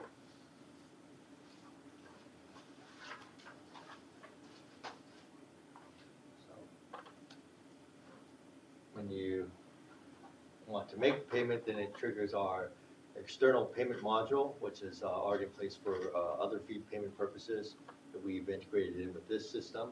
And you can see, you know, the color scheme is different. It's a separate standalone module. And as I indicated, use credit card or e-check. I use credit card. I have our test credit card number memorized. So I'm going with that option. And then it summarizes again the fee amount. If any of you have used this to pay invoices or anything, it's the identical system. Does it accept any kind of credit card now? You'll see on For the the next most screen, part. here are the ones that they accept. So the major credit cards, Bitcoin. and as well as debit cards. Like Venmo? Venmo, yeah. So I'm gonna type in- Yeah. Next phase. Okay. For GDS, so Venmo. Hopefully I don't type it wrong. Is it the same amount? Yeah. Okay, I got it. Okay. Have to make sure it's sometime in the future, so it's not expired. Are we using your credit card for a demonstration purpose? No, Dave, opted to use his, you know, so We're only doing one. mine bounced back. Yeah, so. In the test database, it's not really verifying the name and address and everything, but in the actual environment, the third party will be verifying the credit card name and number. Yeah, and so because of that, there's a bit of a delay as it communicates back and forth. And you have all these terms and conditions associated with that. Again, that's the existing module. So then somebody like Linda then, or Jason, if they're an agent, they would have to use the end users. Or you Yeah, use your because, own. okay, yeah, because sometimes we use our own. Yeah, Yeah, you can use your you own can and use your then own. charge them back. Oh, and then put that on their invoice. Sure, they can invoice them. Yeah. Question. Yeah. If you get a permit for 1 gallon a day, Mhm. and say you exceed that, are the fines still the same, $10,000 a day, or $25,000 a day if you're knowingly exceeding? Yeah, we were not making any changes to the penalty system. But If you that's know your how- question. State law establishes what the maximum fines are, but fines assessed in a particular case are worked out between our legal people and the facility operator. So it's not necessarily going to be the maximum. Generally, it's less than that. But you would be exceeding your permit conditions, so it would be. Yeah, well, that's why we It didn't could get be a that violation, issue but what changed Mitch is to 1 saying, gallon a it's day. not a fixed amount. Oh, The figures that the You can't gentleman live with it. mentioned Well, then, were yeah, the upper you wouldn't. limits. Yeah, Think because about then it. everybody's Once you gonna start get dealing fined. with our No, you wouldn't prosecutors, complete that process. You would. and you start having, apply for a much you end higher up, amount. settling, at some other figure. It depends on the number of violations. Are you continuously doing the same thing over and over again? Now, don't take the permit condition for the purpose of exceeding or violating it. You gotta make sure that you get, a permit condition that you can live with, right? Yeah, this is, All right. yeah, the permit you get through this system is. But I the mean, same do as you the inform regular. them that if you exceed that permit, that you can be fined for that? I think is that in the general terms and conditions? Well, you'll see some permit conditions over here, right after the step. Yeah. So you have to comply with those permit conditions, and the 1 gallon is one of the permit conditions, right? Right. I think his question is that, To be the penalties associated with that. Actually, I think it is. The permits look the same as the permits we're doing now. Yeah. There's no difference. All we are doing is with this, we are depriving you of your opportunity to interact with the permit engineer. Bring them on. Okay? Bring them on. Now, if you don't want to be deprived of that opportunity, you can always submit your permit application to regular fashion. Yeah, that's a good point. I don't think it's on even our existing permits, a reference to that. No. It just says that, it's considered a violation subject to health and safety code, And within the health and safety code, there's penalty provisions in there, so it's referenced indirectly. Yeah, but I mean, some people don't know that you can get fined Sure. like that if they exceed it. And some people have got fined just by logging over what their limit was, just simply because they didn't know what their limit was. Okay. They knew it was on the permit, but when they were logging, they would just. Okay, that sounds like a larger issue maybe associated with our. Will you permit ever system be in changing general. the thresholds? You mean for this demonstration? Yeah, I'll show you after we finish the payment module. Yeah. Okay. Oh, you mean as part of the demonstration? Yeah. Well, no, for that one, yes, so, but thing, but will you ever, because they were making a comment about the fact that your threshold is so low, that we're Yeah. all gonna have to go, basically, it's all gonna still go back to the manual. It's not- it's the 1151 percentage, is on the Is it rule ever gonna be forecast, changed? but I don't think you got it. Yeah. This one has nothing to do with 1151. I think she's referring to the 1 gallon threshold. Yes. right? Okay. Yeah. So I think that 1 gallon was established based on, we're trying to figure out, okay, what is the threshold that will keep you safe with the offset and for TINA1 implications, and you'll be certain to stay below those, based on certain assumptions, obviously, and 1 gallon turned out to be the one that we can comfortably, issue the permits without the interaction, with the permit engineers. If you are above that, hey, we can still work with you. Unfortunately, we'll have to do some additional analysis, and we should be able to get you that higher figure. You just won't be able to automatically get the permit online. But it's still gonna be faster. Anything that you could, that's right, anything you can do to expedite to Right. begin with. Yeah, I mean, certainly this will And be. that's what yeah. that's really what we need to know, is going online, are we expediting the process? Yeah. If we are above the threshold, then you'll show us Right. what happens next after you're Yeah. done, and Mhm. anything that saves us It time. seems like Okay. 1 gallon's a really small amount. What's It's the very- name that's No, so it's toxic? it's all, everybody's gonna end up, it's That's what gonna be probably. Oh, is that what That's what? 1% is all you're gonna get. Ethyl benzene. Well, I just put it Oh. just, as an example for, I know what kind. Because I got a call. Well, I just wanted to show here Keep going, yeah. that, it summarizes the fee, and there's, just to highlight the convenience fee for the credit card. You just have to justify. Okay. So, what we want to emphasize here is that you complete the payment, but the process is not complete until all these buttons are green, because there's the review, and then there's the attestations that the forms are complete and representative of your application. When we did the dry clean module, some people, they went and paid, and then they thought they were done.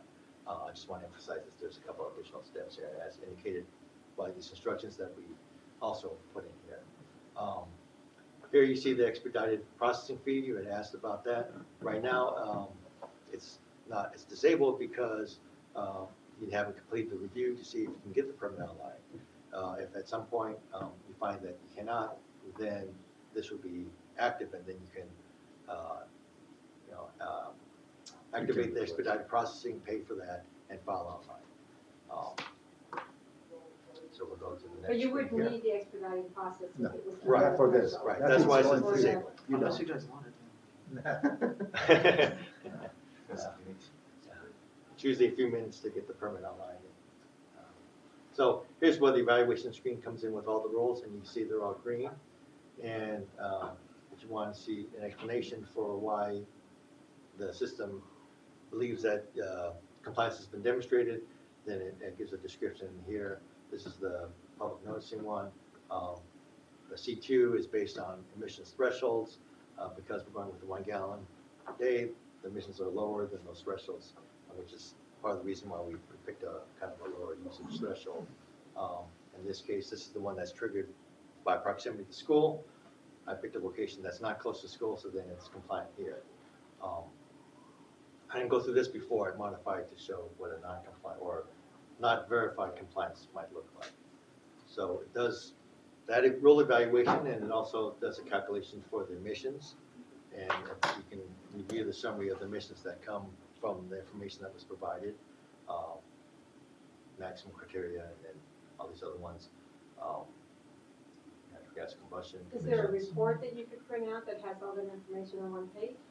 Yeah, I'll get to the next one. That's, we call it the evaluation report.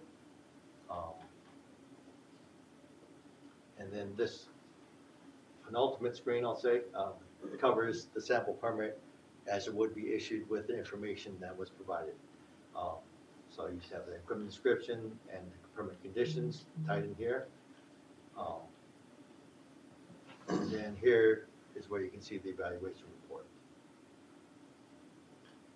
And in the evaluation report, it has all the information that an engineer would typically be generating and saving as part of the application record, and has all the calculations and the parameters that were inputted from the forms. Now, I'm sorry, I forgot your specific question. She was asking for the evaluation report, I think. Yes. With it. So like, you were doing all these drop downs.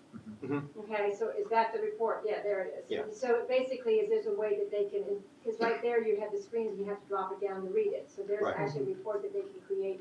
Yeah, so you can print this from this browser if you wanted to cut and paste it into something, if you want a form differently, you can do that as well. The forms themselves are generated in the next step and emailed to the user as well for their reference purposes. So, what I'm going to do is I'm going to cause it not to pass, just so you can see what that looks like. So you can go back to any step. Right. At this point, you can still, it's the review stage, so if I looked at that, you know, I had a typo, or maybe I wanted to have a different model for the unit, then yeah, you can go here and change that. So I'm going to make it not, find a case where it would not be compliant. Got this operational information. So if I add, for example, if I add a carcinogen other than ethylbenzene, right now, because it's a little more complex in the evaluation, we want that to come in-house for evaluation. We would say compliance is not verified. We built in the ethylbenzene because it's a commonly used material in coatings. So if I had like 50%, for example. Can I ask a paint manufacturer, do you recognize ethylbenzene in? We know what it is. But how prominent is it, and is it exceeding any thresholds? We keep all of that at the limits that are legally allowed. Right, clear. Can you do it to where you're rejecting it because of the gallon one? Sure. I just, the reason I bring that up is that I see that 1401 and the toxicity of ethylbenzene, but if the automotive refinish manufacturers aren't exceeding that limit, again, why is that threshold at 1 gallon? No, it's not that they're exceeding it. We have to make calculations, making sure the amount of material that they have, ethylbenzene they have in there, that they have listed on their safety data sheet, yes, will pass our rule 1401. Yes, and it does. And well, not always.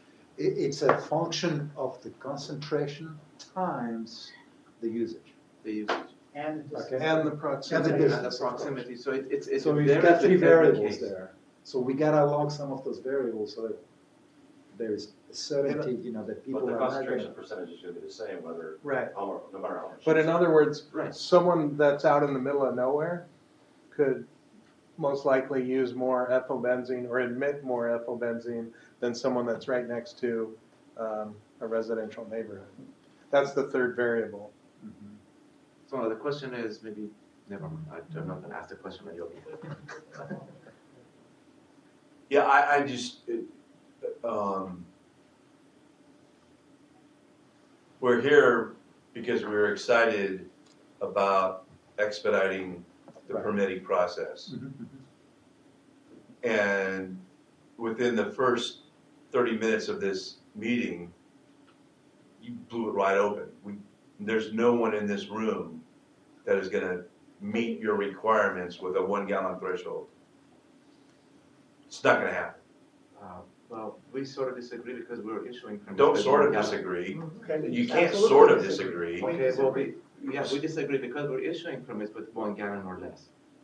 So maybe you're not aware of it, but we are aware of it. Yeah, then you should bring those reports to us. If you know out of 1,000 permits released or issued this year, In our industry. in our industry, if there are 51% of them at less than 1 gallon, that's hard to believe. Yeah, that would be what we claim like C shops, and we've talked about ABC. Right. Those might be the smaller the, facilities, yeah. yeah. Yeah, you're The facilities that are not We're certified, doing it. that Maybe how many are do you kind think of we do underground every- operations, maybe that kind of thing. Can you reprogram this to where you have 2 categories or 3 categories? You have the 1 gallon one, then you have a program for a little bit higher. It's You don't possible. pass our 1401 calculation. In a Well, subsequent as phase, simple we as would that. be able to. I would in say order to that get- in the subsequent phase, we could have an additional tier, maybe at a higher volume, but you'd have to have some other criteria, like you cannot be within so many feet of a But even receptor. that is gonna make it a little bit better. In other words, Yeah. it's not gonna be a complete waste. If Yeah. we're sitting there putting all this information and knowing Right. we're not meeting it. So if you have Okay. another layer Yeah. that says, okay, it puts in your system to your engineers another layer, Right. even if you saved it, say, okay, you can't print it out that day, but you could print it out in 1 week. Right. Mhm. And Hey, that's way faster. Okay, Yeah. that one Yeah. is available. I mean, I think he's gonna walk you through this, right? Well, the Let's make it higher fair. gallons, Oh, yeah, well, you can file it online, it just, you won't get a permit online. It will come I think in. she understands that. Yes. Okay. The Yeah. idea is that we're still expediting the process, that Correct. those who we do Yeah. more than what your threshold is, if you have another tier, it allows us to continue doing it online for you, and it expedites us because in your system, your programming is shooting it out and it's going to another, Right. it's going faster. Because they're looking at it, Yeah. because it's not the worst case scenario, Yeah. it's the middle case scenario. So we are taking your comments, and so we understand that may limit the functionality, if you will, of the tool. Yeah. But we gotta get our feet wet, so we can still figure out, different thresholds as we gain more experience. But even under the worst case scenario where we are using the tool as is, we'll still be able to move it a lot faster. A lot faster, than and which is the whole end Yeah. goal, was the fact that it's taken so long, and Yeah. we're trying to find ways too of how to get it. And we realized that this was limiting process at the beginning. But we had to start someplace. So this was our first rollout. Well, that's You know- why I grasped the fact that we actually all need to be actually entering for your data purposes, so you can see it. We actually need to go ahead and enter as if, instead of doing the manual, put it into your system, knowing that we're still Yeah. on the slow process, but you can print out the documents, and you are now capturing it. Just sort of thinking as far as the ethyl benzene limitation, is it something you could evolve to uploading an MSDS, and if there's a critical toxic compound, to put a limit on that? So most paints would be acceptable? Or It's more a acceptable? complicated process because we really don't know what's in the SDS sheet until we actually get to see it. So we assume that, for most cases, for most of the SDSs that comes in, it's just going to be ethyl benzene. But once in a while, we get a nickel pops up in the SDS. And then there's also the risk factor associated with the AMU.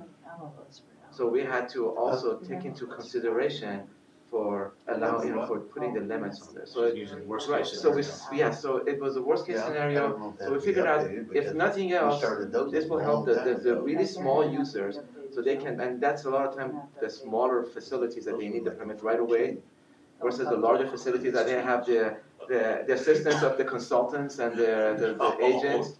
That's not fair.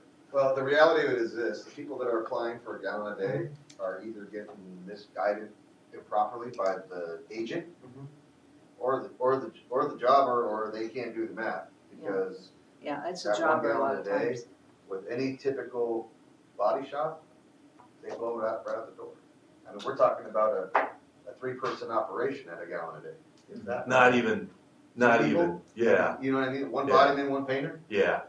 The reality of it is that's not the case. But we had to start at some place. No, I totally agree. I totally agree with that, but But you know, and then you also have to realize the complications associated with some of the calculations that we have to do. So. We hear you. We hear you. Thank And you. we'll continue working. Hey, it's the beginning starting point. Yeah. of the Yeah, dialogue, that's okay? starting. And we wanted to And, have this dialogue.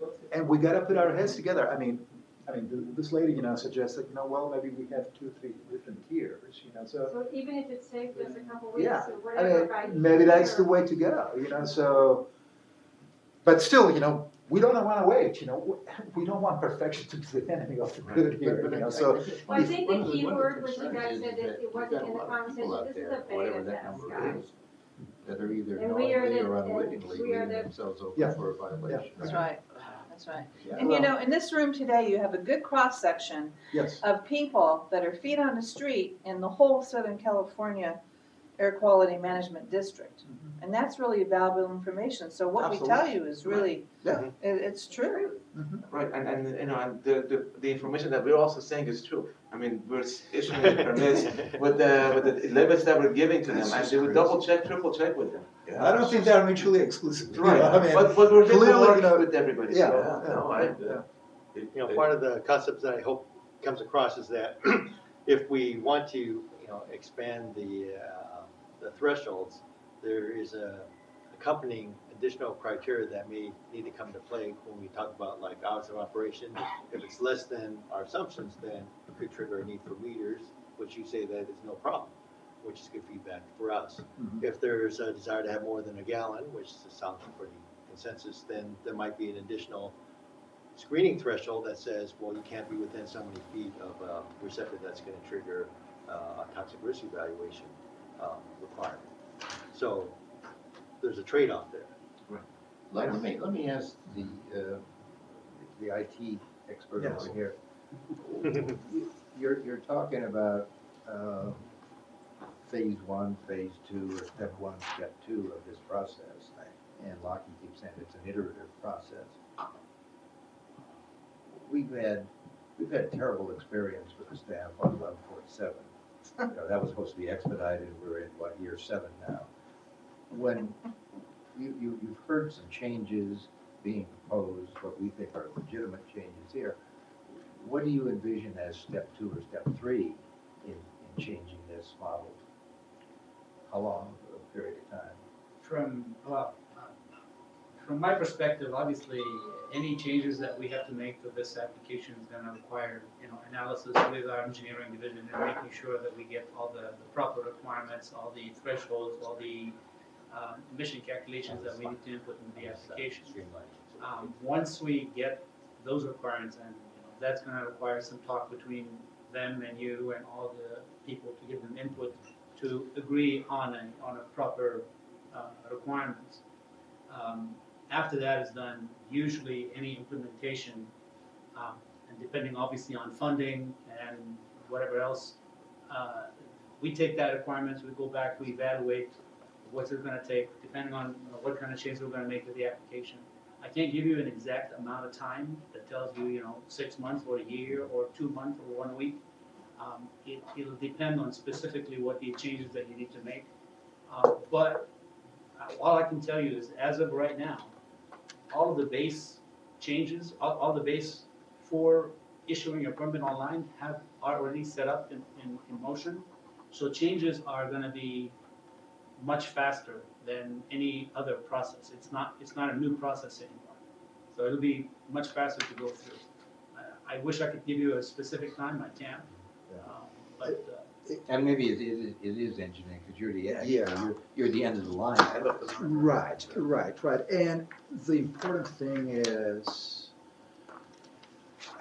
because it's very time consuming to develop the decision trees and the programming, that whatever improvements we wanted to make to this program, that we have our improvement package fully complete and vetted out, so we don't have the luxury to keep changing every week. All right. So it may be good for us, to test this, in real world conditions, not necessarily just in this room. and for a period of time, for a few months, and have the people, get their feet wet a little bit, and give us real world method. Your feedback right now, is not real world, but once you start playing actually with it, I'm sure, you'll come up with additional, So feedback. so is there the ability to send the feedback to you as we do? So if you're innovative testing process and you're asking those real on the ground people using this application, do they have the ability to give you this feedback? Is there somewhere on the website other than the email, basically to give the feedback? Well, it's at this juncture, it's the email, but we'll know who's using it. And what we can do is, Yeah, we but can bring you all the to thing is that you're only seeing a small percentage, right? Right. The minute they see the threshold, they're not gonna go in there and go to all that trouble of entering that information in. They're gonna stay manually, so you're gonna lose out I see. The one on the one on the that aren't street, here. because they're gonna walk away and say, well, I don't meet the threshold, so I'm not even gonna enter it. Either that or the enter. Maybe we could think about doing this again in 3-4 months or something like that. Yeah, absolutely. Yeah. With the benefit of Right. that much experience. Right, going right. through this. No, I think that's a very wise suggestion. As part of the Yeah. rollout. Right. But Bill, just to answer your question, it has taken us almost 1.5 years just to get to this point. Oh, I understand, because you're doing it for the first time. Exactly. This is brand new. Exactly. I mean, the next step should be, even though we cannot give you an exact time because he doesn't know the scope of the changes, but it's gonna be faster. But the quicker you get the word out, the best way to expedite, to get this process, you're saying the next phase or whatever, is to get as many people in there to use this program, Yes. even if they don't meet the threshold, Yeah. so that you guys can see the data and make the adjustments, right? So how do you get this message out to people besides what's in this room? Any suggestions? Well, that's what your association. Well, that could be me, so I can get it to the higher ups at CAA, California Auto Body Association. We have about 1,000 members in California. Okay. So I know you're just Southern, but we can do certain chapters and get emails. If you get me email info, I can get it to members. We would like to work with you. Yeah, so it's LA, Riverside, and San Bernardino. Okay, so we can handpick that. We can handpick who that will go to that I are have another members. technical Now, if question. they're just little tiny shops and they're not members, you gotta go after that yourselves. Yeah. And there are some other folks, who are working with them, trying to help them out. So they are not here, but we're Or lucky like they are. paint people could tell their shops that aren't members and Right. rely on, will know this, so that it'll go. Yeah. No, if I've been the person and I was introduced to this and I went in and read the instructions, I would have walked away at the threshold. Yeah. Right off the bat. I said, I'm not gonna waste my time, I'll just go back to the. Okay. I have a question. Say suppose the facility has a meter, and it's, it's meter, we know what our thresholds are, and, is there, information on there that we could put that in there? Well, either you could add it to the supplemental documents piece there if you wanted to add a detailed. Yeah, because there's a lot letter of or people out there that have meters, right, Jason? Meters for what? Like natural gas? Yeah. Yeah. Yeah, monitoring the usage, right. And, that's always available. I mean, if our industry wants to do that, to regulate themselves, because they're not gonna, a gallon a day isn't gonna cut it. So, like you said, if it's gonna require meters, then we have to go back to that again. Right. I mean, that's useful for the combustion side, but not so much on the coating side for the VOC side. But, similar solutions may present itself with respect to our screening thresholds. Well, like I said, all that data is collected into the computerized system that every body shop has. B's and C's may not have it. That's the reason they don't, they think they're using less than a gallon a day because they don't really know. Okay. So let's go back. So what were we gonna do? Oh, I was just gonna show you, if you selected 2 gallons a day. Rejection? Okay. Yeah, then It's all you red. get. No, too red. Clear as a bell. Yeah, I would say compliance is not verified online. Color and coded. basically it says, you're greater than a gallon a day. Doesn't mean you're non-compliant. So Just you means changed we just the cannot- gallonage? Yeah. The usage? Yeah, I did that. Okay. And So then- you went what, from 1 to 1.5 or 2? To two. 2? And then it gives a summary here of like, So what is the message that you get, because I can't read it from the. Oh, On the bottom, actually. On the bottom. It says this So- application cannot be processed. So that brings us to the concern is, Online. so Says you're now it's screwed. dead at this point? No, Yeah, it doesn't so go what to an happens engineer at next? this point. no, it means you will not get a permit So you can still issued submit it. online. Your information No, is safe. the information electronically is coming to the agency to be processed by an engineer. Okay, so it's not just declining, we're done, it's, now it goes into an engineer. Correct. Okay. So I'm And you gonna, keep track of your processing number that you have to track it. right. But you gotta go to the submission process. Are you gonna get, informed? So when, Yeah. so when we're all done here, right?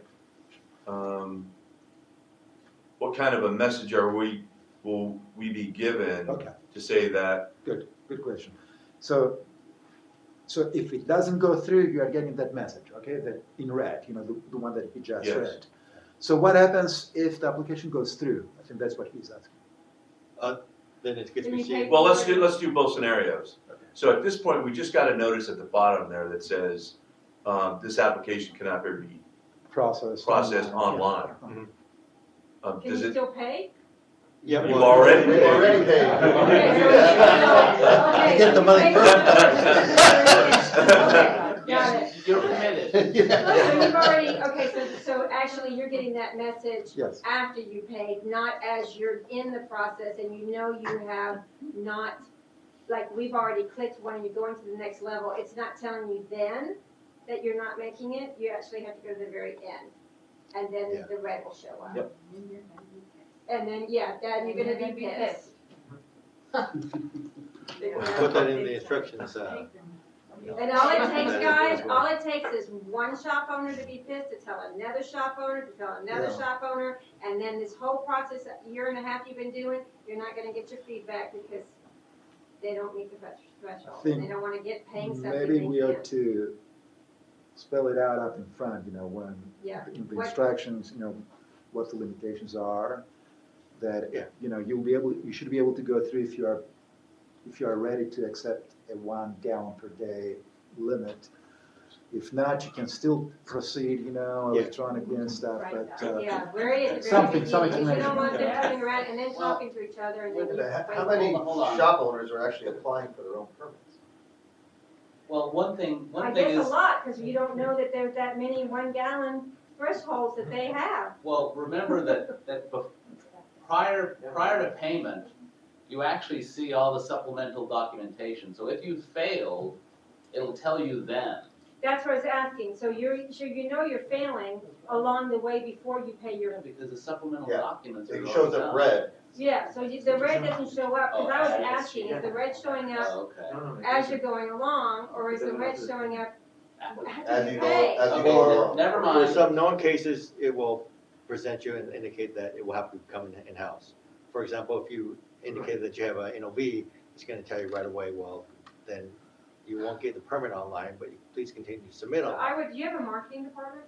I'd actually talk to your marketing department to see how you could make this at the very beginning, not be a downer when they don't do it, that it's actually gonna expedite the process for whoever's doing it, even though they're gonna get reds.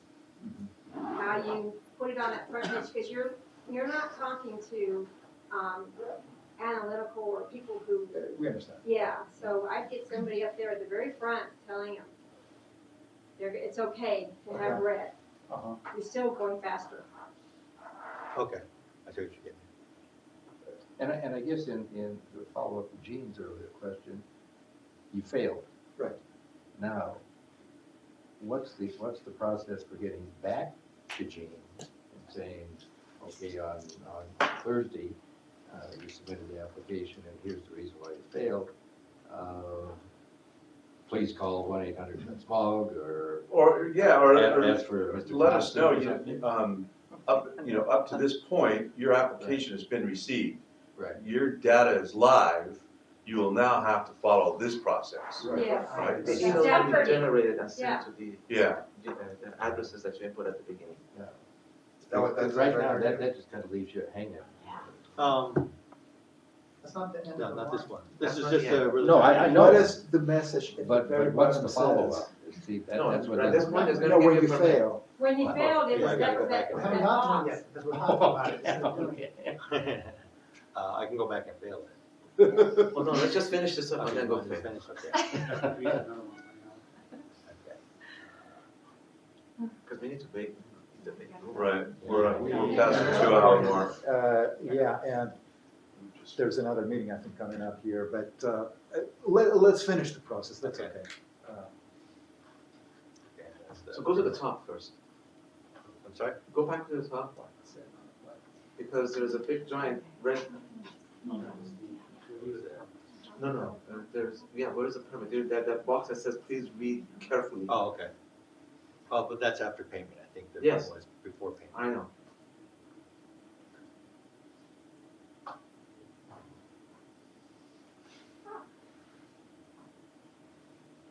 So this says, important, please review the equipment description and permit conditions for relevance and accuracy and make any corrections to your application as needed by clicking on the applicant form from the horizontal status bar above and saving any changes before reviewing the screen again prior to proceeding to submittal. Following online submittal and permit issuance, any changes to the equipment description or permit condition will require a new application and filing fee. Wow. And then there's the red box again. And this We're is, trying to warn please everybody. review carefully. Revisions to either Please permit read description this. or permit conditions require submittal for new approval.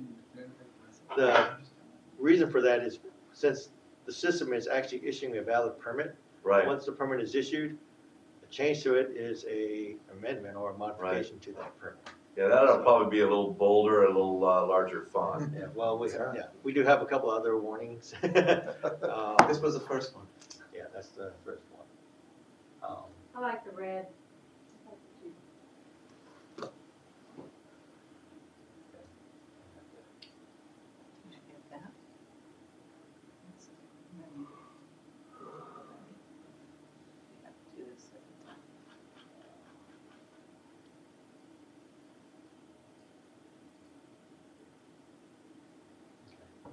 So what are we I doing should now? mention before, when it's thinking, it has this little circle. We put down at the first page that I want to see everything. Okay. So it's showing everything. Okay, here we have, this is where you generate the package, and after it's generated, that's the, I'll say, when it's issued, and subsequent to that, it will be considered a modification. Here again, we have the warning of the same language. Any changes subsequent to generating or clicking on this button then requires a separate application. So I went back and reviewed it. I'm going to click on this to generate the forms, and then you get a final warning in, it's mostly red. Are you sure you want to generate the package? You cannot make any changes once the package has been generated. Any subsequent changes will require the application package and submittal, including associated fees. So that's the last. Because they have to. Come on, pay hit the it, fees. go ahead. Hit it, man. You can get a chance to review the permit. I'm thinking Mr. Ono's not sure of himself over there. Well, I was waiting. Confident. See what's happening in the conversation on it. It's a permit. Okay, so what happens if they have to modify that permit because of the 1 gallon usage, or if they are putting a gas unit on the tank to monitor those emissions? That would be a change, and that would generate the data. Thinking of. The same as now. It's a lot faster in production. This is on a stage database. Yeah, yeah, Except it has to be evaluated. that makes sense. 500 pages of Yeah, it's pretty expensive. Yeah. I mean, you think about $2,600 to go from gas station and.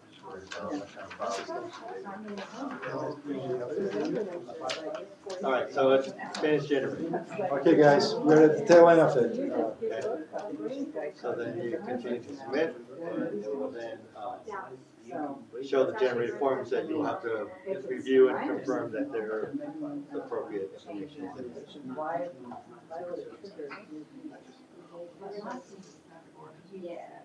Like, they made a mistake on doing this. And it's taken them Thinking. I know, but the average person is going to use it and use it. So you've submitted it and now it's Well, it generated the package, and communicate with our database, so the database has information. It's just generating the forms so that you can review them and verify that they're, attest that they're appropriate. Got it. Are they doing it online or are they sending them No. the forms to their email? Both. Both. You're gonna see them here and then receive There it emails. is. Yeah, There it is. so then it creates these Wow. forms, with all the information that we inputted there, and for each of the pages, you would agree that you've read the document. Simple thing. Real simple thing. Changing the gallon is nice. Redoing the whole thing. Yeah. That's the PS form, that's the SQL form, Some things. SCAQMD form. Adding, like, Quickly. I have it right now. You guys got- And then the final certification that you agree, that this is, the proper information. Well, we put it down so because of the time. What are the consequences if you can't? If you don't agree? Yeah, yeah. it won't agree. Or you'll have to go back to fix it. Okay, and pay the fees, whatever fees are. Yeah, well, at this point, it's already been, accepted into our system as a permit. Yeah, so why are you accepting it? Why are you being requested to accept it again at this point?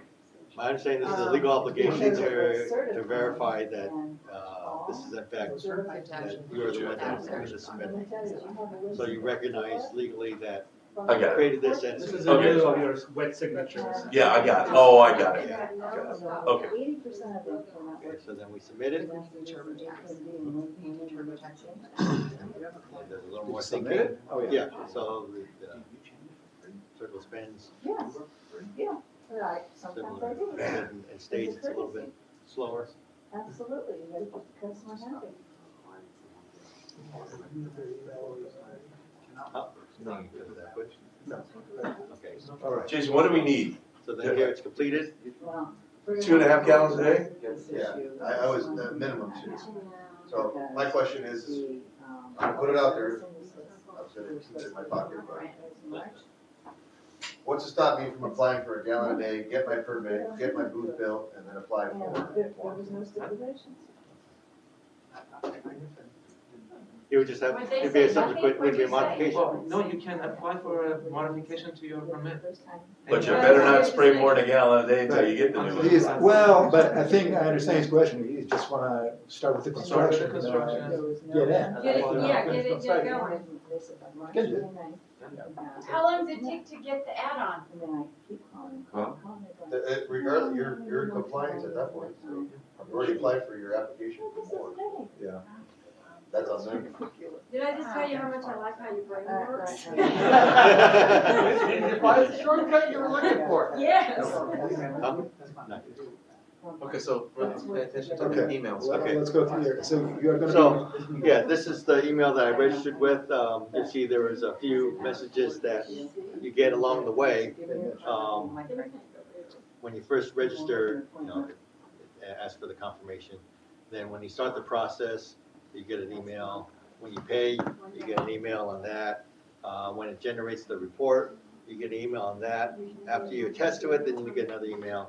And the final submission, you get the forms that you submitted, a copy of those.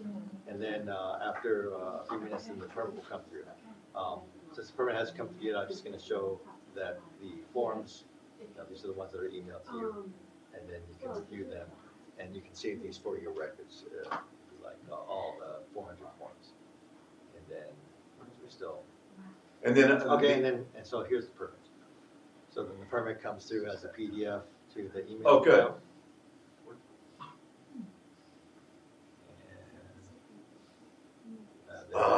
There. And this is the valid permit, printed out and So good.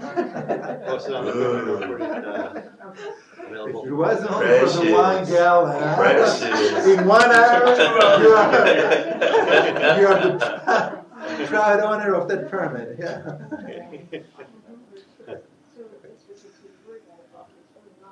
Anyhow, yeah, go ahead. No, yeah, so that's, and it has, Lockie's little signature there. Very nice. So, notwithstanding Jason's, brilliant, detour there. There's a little end around always. Yeah, anyway. Well, Uh, good. but- Well, a new shop, or new shop, or even for an acquisition, we actually, at the very beginning, don't generate that much at the beginning. Mhm. You have to get ramped up. Mhm. And so, Okay.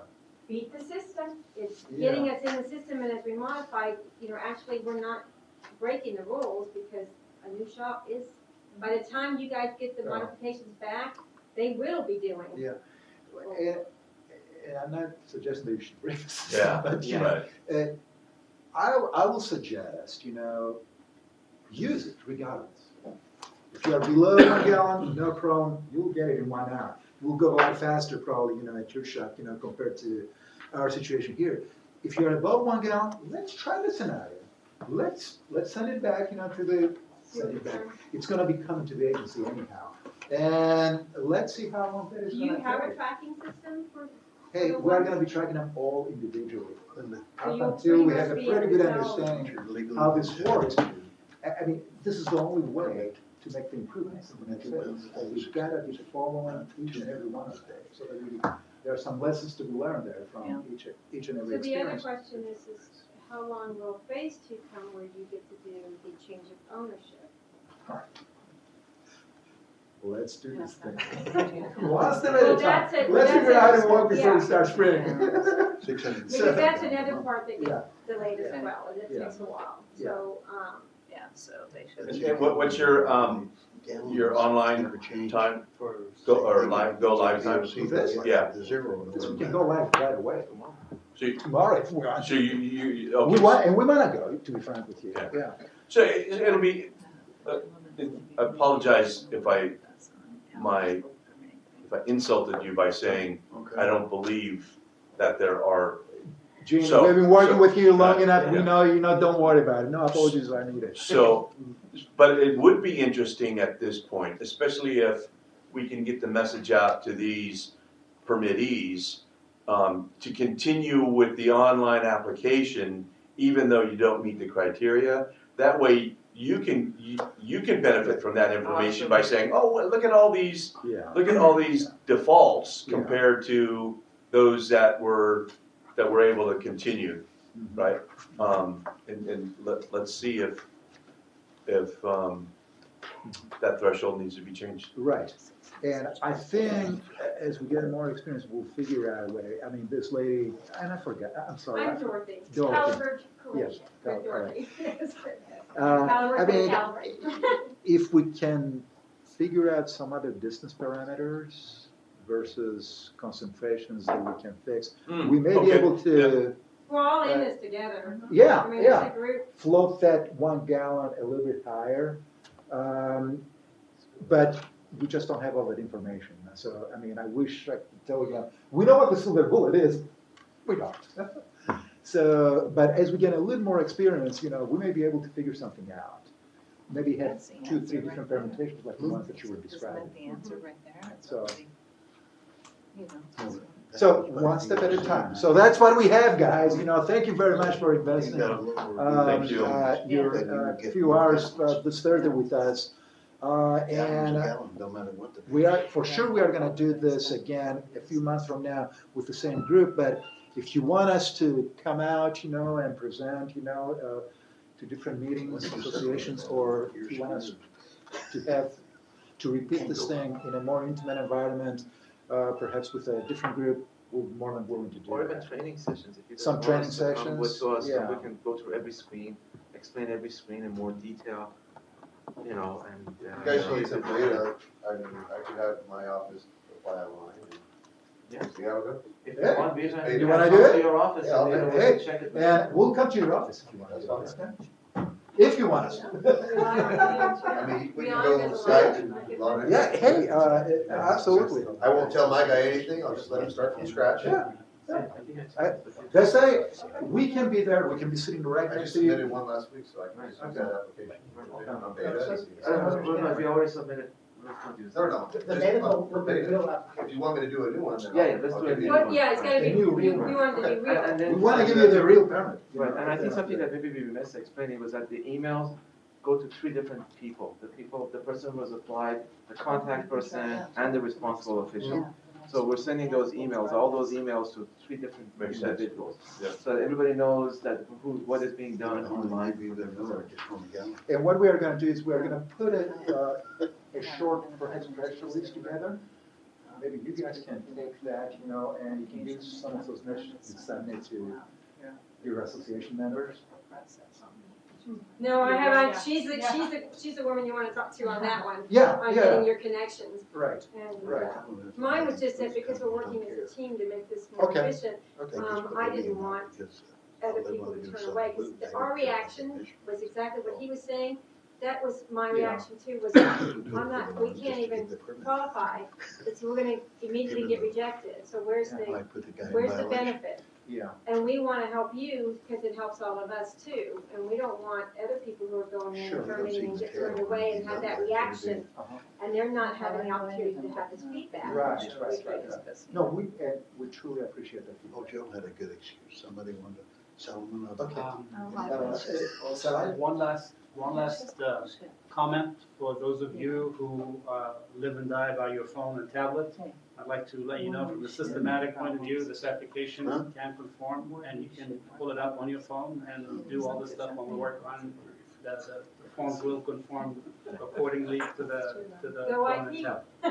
So if you thought it was too small on the screen, it would be a smaller one. No, we didn't. We all have the large text. I have one question. So, since you're going to training the GDS next, is there anything that I can do to help facilitate that process? I'm sorry, I missed the first. I said, now that you're turning to GDS next, Yes. is there anything we can do, and we can also work with Bill on We to are facilitate that process? We are going to do something similar, maybe in a couple of weeks. So Okay. I'll work with you to figure out, okay, who do we want to invite, and like I said, we can have multiple presentations like this with the GDS, but we want to have that first meeting maybe, okay, in a couple of weeks. Okay. Does that sound reasonable, guys? Maybe end I'm of looking the at month. you. Huh? Maybe end of the month. Just make sure it's not when I'm in Maui. No, this is for the gas station. This is gas station. This is And the if you third thought one. this was we are working complicated, on. the other one is 100 times more complicated. Yeah. So I'll be in contact with you and Bill, and we'll take it from there. Yeah. No, thank you. I mean, to all of you guys, seriously, this is valuable feedback to us, and working together, we'll get there. Thank